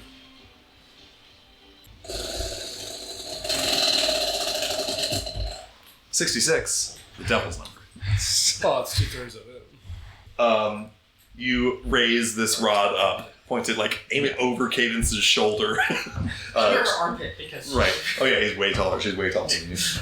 Towards this bug. Does that one confuse me? There is a flash of energy that comes off the front of it, kind of like an umbrella, and then sort of swoops back around and over you and encapsulates you. And then you feel like a squeezing, and you are shrunk down to this. You're 4 what?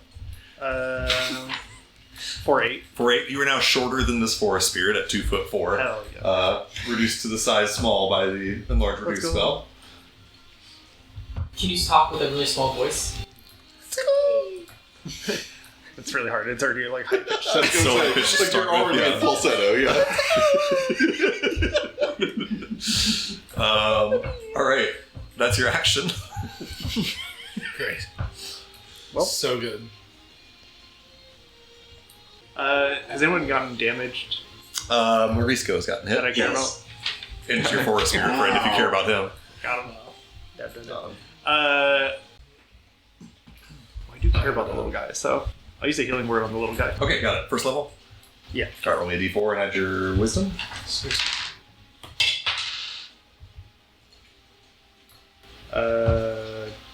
7. All right, that brings us to the top of the round. Cadence, I believe you're rolling me a d10. Or I you're doing a am. D10. 4. 4. Likewise, you are staggered at the start of your turn, so you can choose either half movement and 1 single attack, or no movement and a regular action, or no action and full movement. This is probably too meta. Do I get the feeling that this is going to fade at the start of the mesmer? Could I prepare hold my action for when I snap out of this? I attack. You can't because you don't have a reaction because of being staggered. Okay, makes perfect sense. Yeah, can't hold your action if you don't have a reaction. I would normally allow you to maybe do some insider perception to see if you can tell when this is going to wear off. Right. But because you don't have a reaction, it won't matter anyway. I'm going to take the action. I'm going to try to hide. Okay, give me a stealth check. Disadvantage or anything on this for stagger or Nope, you're good. Okay, 25. Brilliant. Yeah, you just sort of lean behind a tree near you and you get yourself out of sight. You're good. That brings us to Ghost. Ghost, I will go ahead and tell you something as you look down at these glyphs that have been inscribed on your shoe. You have 3 uses of this creature's gift of luck. You can use your reaction when you fail an ability check, attack, roll, or saving throw to roll a new d20 and choose which one to roll. And you can do it 3 times. You can do it 3 times. 1 for each little glyph. Forever. You don't know for how long. Fascinating.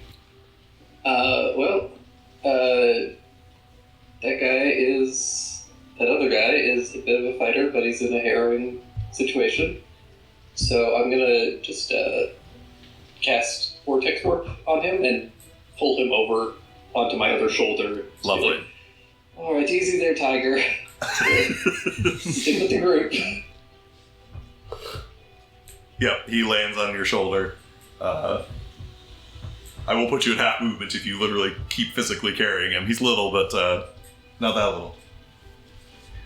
Yeah, I'll just hold onto him. Alright, perfect. Taller than Patches. He is taller than Patches currently. That is my action. I don't really have much of a bonus action, so it's Alright. me. That brings us to Boss.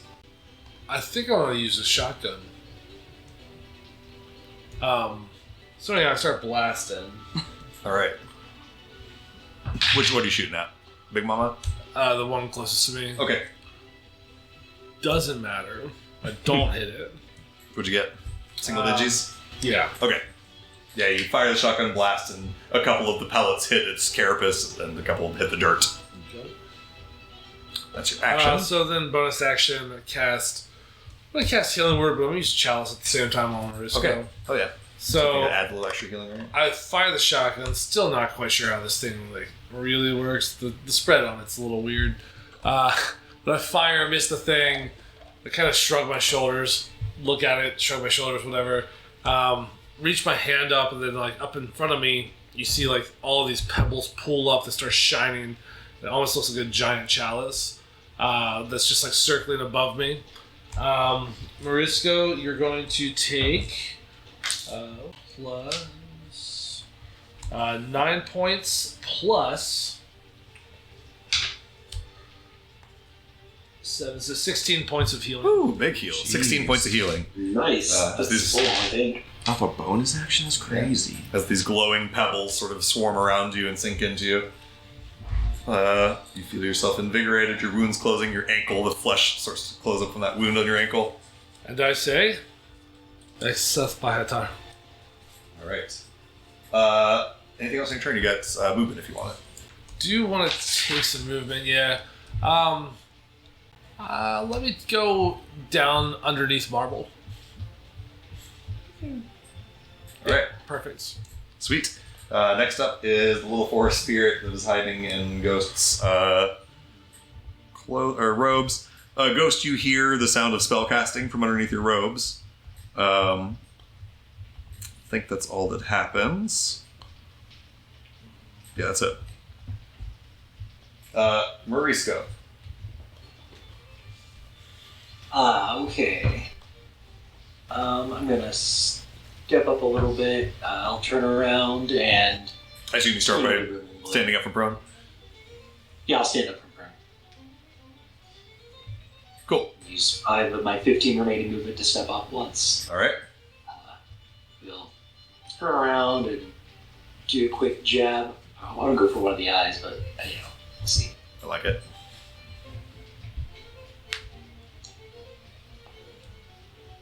That's a hit. 18. Yeah, you stab your rapier right into one of its eyes.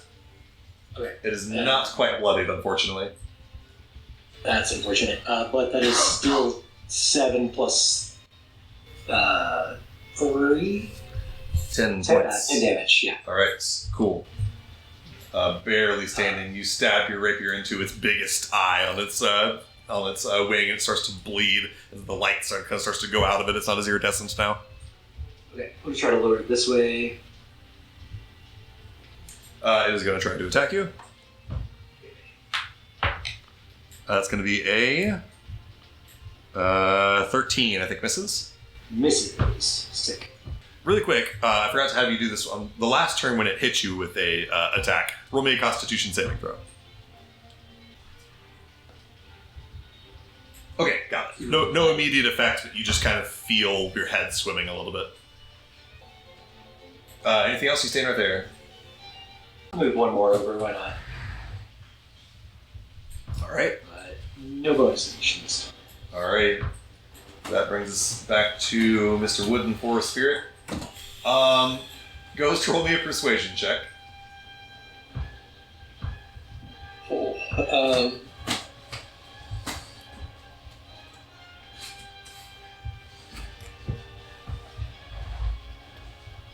10. You tell this thing to like sit tight and let you guys do the work. It shakes its head, stands up from prone, leaps down into this tree right here, reappears at this tree, and makes an attack on this mesmeroach. Hell yeah, get some. Please get it. First attack is a 10, which will miss. Second attack is a 23, which will hit. For enough points of force damage, it swings its big wooden stick with green magic on it down in the back of this thing's shell with a crunch. It splats down onto the ground. Mariska audibly goes, aw. Aw. Alright. The Mesmeroach Queen. She can't do her cool confusion thing again. He's nice. Alright. One more time, see? Wah, she can't do it again. We're going to do some attacks. We're going to do one against Morisco, one against Marble, and one against Boss. How convenient. Against Morisco. Natural 1. Maurice, no. It's hey. Against Marble. So 16 to hit you? Oh no. Okay. Goodness, no. Possibly. And then on Boss, one of those things long, sort of arms as long enough to reach all the way to you, try to pull you over to it. That is a 19 to hit you, Boss. Yeah. Boss, that will be 14 points of slashing damage as it scrapes your thigh with its sharp leg. Kind of digs some of its the little like hair things that a bug has to climb with. It scrapes your skin with some of those. So you're down to 11 hit points. Did I do that math right? Yeah, 11 hit points. All right. That happened so fast. Sure did. On a 5 or a 6, she gets her confusion thing back. As a 4, she does not get her confusion thing back. Bones, you're up. Back to your normal facilities. Wonderful. Bones shakes his head, kind of rubs his eyes a little bit, and then he is going to take a deep breath. Time slows down a bit. He will use cunning action aim and fire at the queen. It's a video game like. Yeah. He's going back. Just grab that thing. Right. Also low. It's a 16 hit. A 16 does not hit, I'm afraid. The bullet glances off of the hard carapace of this thing. I think that is it. Okay. Yeah, unfortunately, just still kind of shaking off the effects of the stagger. You end up hitting the hardest part of its carapace. Little Roach burrows into the ground and emerges back up over here by Marble. And is going to make an attack against Marble. It does have advantage because of pack tactics. That's going to be a 17 to hit you, Marble? No. Okay, it's a miss. This thing grabs, tries to bite into your heavy metal armor and just is not finding any purchase. Marble, your turn. Well, I guess I'll go ahead and get my incendiary aura. I don't think anyone else in this party knows how to do fire. Well, I have fire.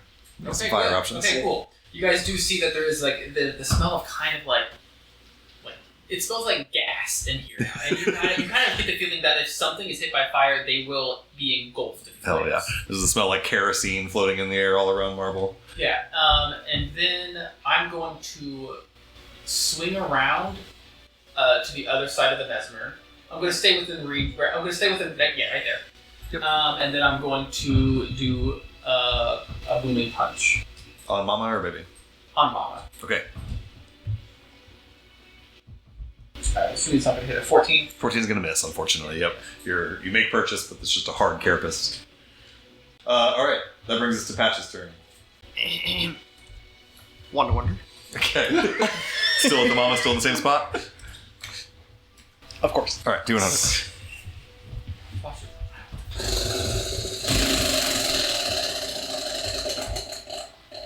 11. Digits in a row. 66. You tell me what this one does. Oh no. What a horrible president yourself. Do I mean, in character, do I... Yeah, think like that- you, whatever, like imagine what you wish this wand would do. You essentially cast an unlimited wish spell, and whatever you want to happen happens.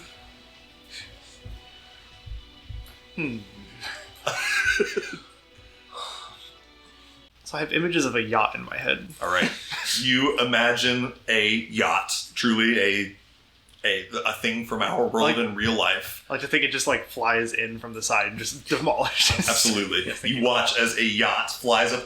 You see it out in the ocean, moving so fast, and then it rises up out of the ocean, carried on rainbows. Flies up over top of everybody. Out of the side of it come like old-fashioned pirate cannons that start blasting cannonballs down into all of these bugs. You see that there is a wizard up there with a tall, pointy hat and a big white beard, shirtless, towel wrapped around his waist, standing next to the hot tub on the back of the yacht, casting a meteor swarm, destroying everything all around here.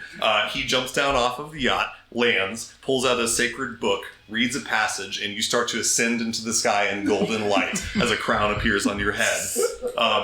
Everyone else sees Patches just go slack-jawed and start drooling out the side of his mouth as he is stunned until the start of his next turn. Thank you so much. This has been such a great purchase so far. This is the Saints' top brass, is it? Or- Yeah, this is it. the guy. Yeah, This is the guy. This is Salvatore chose. he's on our team. Sorry, Luke. He's on our team. Top man. Cadence, it is your turn. You're stunned, Patches.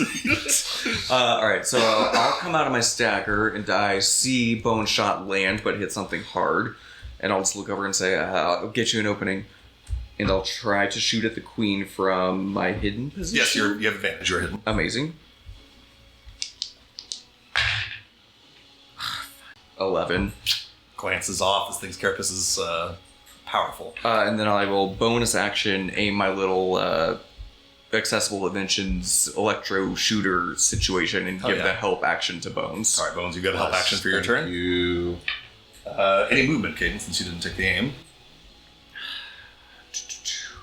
I said the map ends here, but you're welcome to run 30 feet off into the tree line if you want to. That's totally up to you. She's like, I just don't want to be in that cone. I don't super want to be... I don't think 30 feet can get me out of a cone radius, so you I'm do fine. also see that its eyes have gone a little bit dim. You know, mechanically speaking, it has not recharged that, at least as of yet. There's still more turns to come. I think I'm still good here. I'm behind all the tanks. Okay. I'm not, like, front line. I think I'm okay. All right, that brings us to Ghost. I think I'm gonna do just kind of not my normal thing. Do something new. I'll step forward just a little bit, and then I'm going to cast a spell. And Marisco, you see a little like blue butterfly lines up along the Mesmeroach Queen, turning into a little like weak point symbol. Nice. And I'm going to cast True Strike on Marisco Oh, nice. Hell yeah. Oh, yeah. to get a +10 to your next attack roll. Okay. So don't fuck up. Don't roll a 1. Yeah. I'll try.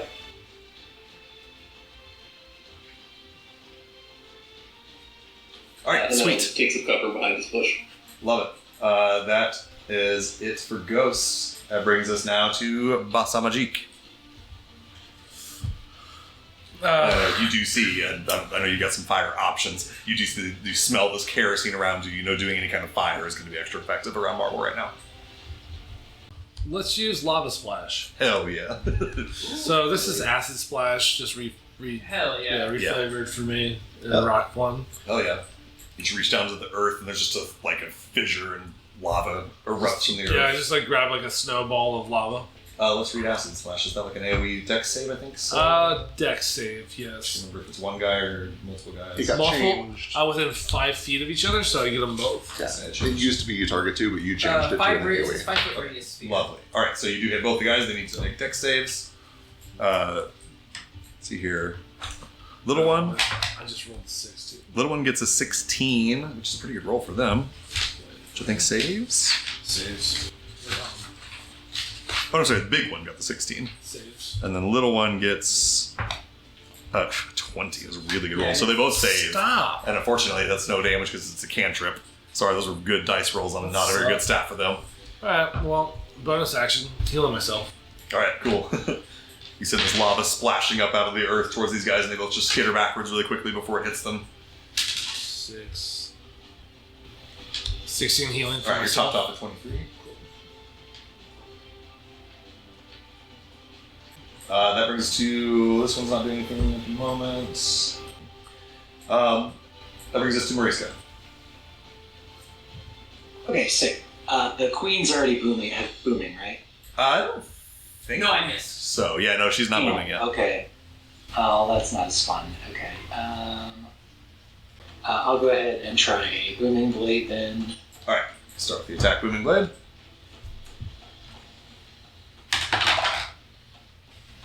23 to hit. Yeah, I don't know if it was... 33 to hit. Yes, with plus 10, 33, that'll definitely do it. Yeah, okay, cool. Okay, then I will use my reaction to cast Thundering Smite to push it back with the booming energy. Love it. Let's see. Oh, it has to make strength save, sorry. All right, strength saving throw.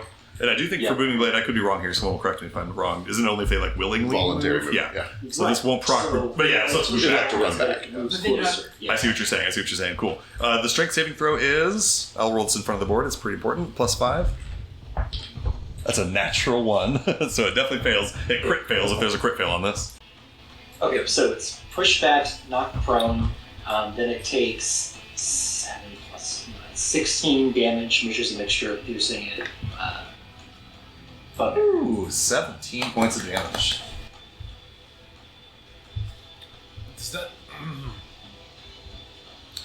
Does that movement count as something I can use my reaction to push It is not because it wasn't voluntary Yeah, movement. okay. Yep, it gets, there's this boom of thunder. The one is thunder. As you swing your, I assume the thunder sound is actually the incredibly loud cast iron pan sound cracking across it. It's the home run contest. Yep, it lands on its back, sort of its legs skittering in the air as it falls prone.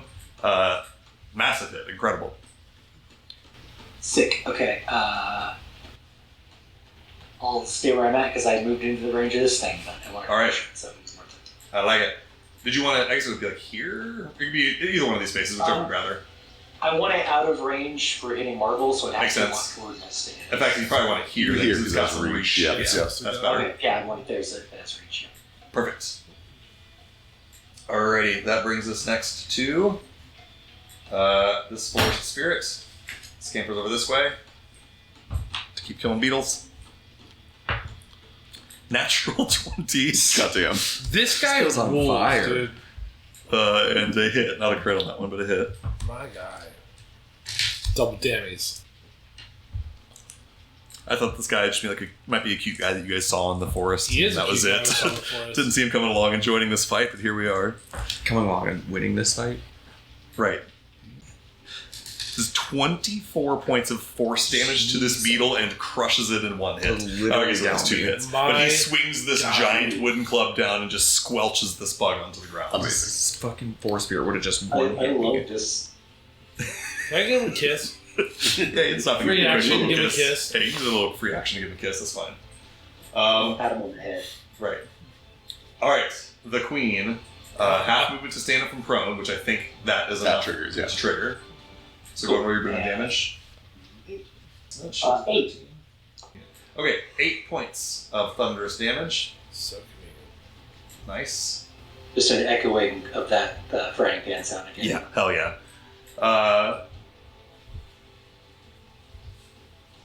Then just burrows down into the ground and reemerges. The tree next to Cadence and Bones lifts up out of the ground a little bit and starts to topple over as it reemerges right here. We're going to make some attacks. We'll do one against... let's have a bunch of targets in range. We'll roll at random here. That'll be 2 attacks on Morisco and 1 attack on Bones. Morisco. So close to a nat 20. 24 to hit. That'll hit. And a 16 to hit. That'll miss. You take 8 points of slashing damage as it rends you with its mandibles, as its sort of back legs stretch out towards Bones with a terrible 13 to hit. Yes. Alright, that's it for its attacks. 5 or 6, it gets its confusion back.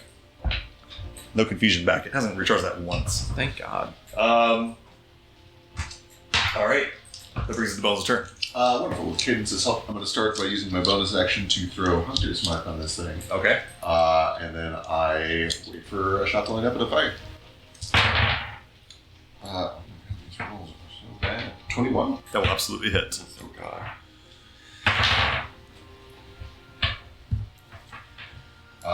That is 18 points of damage.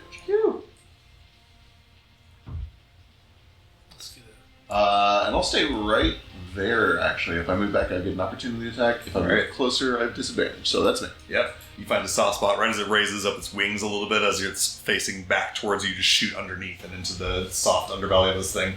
Alright, Marble, your turn. Perfect. So I'm going to... I think we know where this is going. A little gun popped at my shoulder and just starts to whirl, and I'm going to shoot all 3 scorching rays. Alright, cool. Thing. This cool shoulder cannon you bought from Pigeon's place earlier. Scorching rays at him. At 22. Hits. 13. Miss. 18. Hits. Alright. Each hits. of these does 2d6 fire damage. So it is on fire. Yep. 46 fire damage and it catches flame.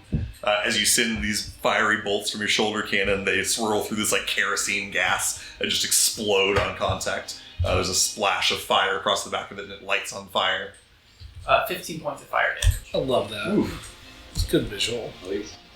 15 points of fire damage and it lights a flame. I don't have And it just like kind of just shoots out like kind of almost like a flamethrower, honestly. Just like shooting gouts of flames. Okay. And then I'm going to Let's imagine some hairspray with wonder. move up and get in between Bones and Cadence and the next to him. 10, 20, 30. Alright. Next up is Patches. Patches, as you ascend to the heavens, a golden crown appearing on your head, you find yourself alighting into the sky with the sun. You hold it in your hands and start swirling it around, and the universe unmakes itself and remakes it in the image that you desire. And then you sort of like shake your head and realize that you're still just standing here with the wand in your hands and nothing has happened. What would you like to do? Perfect. Do I still get my action? Yeah. A Wand of Wonder? Great. It's going to be a D100. Please do the same thing. Please do the same thing. Can you imagine? 20. Okay. You cast the Gust of Wind spell. You hold the wand forward. The crystal turns kind of a blue color, and there's a of wind that I think is going to hit Cadence, Marble, and the Queen. Makes a lot of We'll sense. at least get the baddie this time. Let's look up Gust of Wind real quick. I did something useful. Debatable.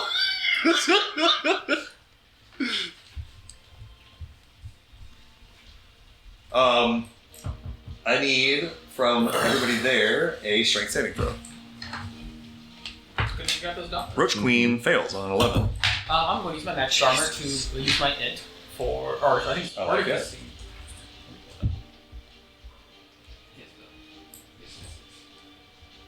The DC on the Wand of Wonder is 15. Fail. Alright. Fail.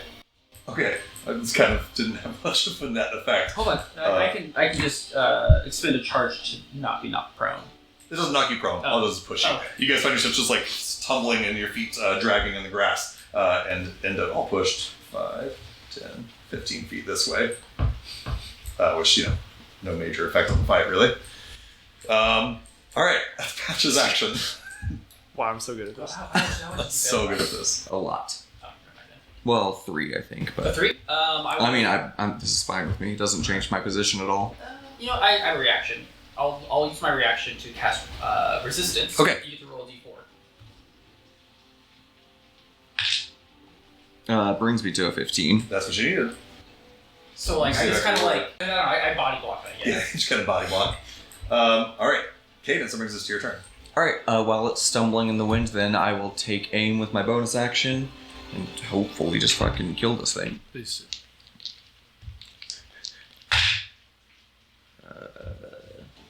22 to hit? That will absolutely hit. Okay, I'm going to go ahead and spend a superiority die to make this a dirty hit. All right.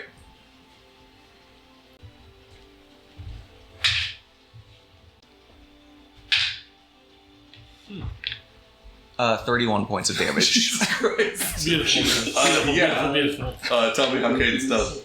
I'd like to just do one shot that takes 3 of the eyes on one side of its face hell out. yeah. You line up a beautiful shot because they're all just a little bit bulbous, and it just goes and there's just squelching along the side as it starts to screech and burn, the fire roasting away at it, and it is destroyed.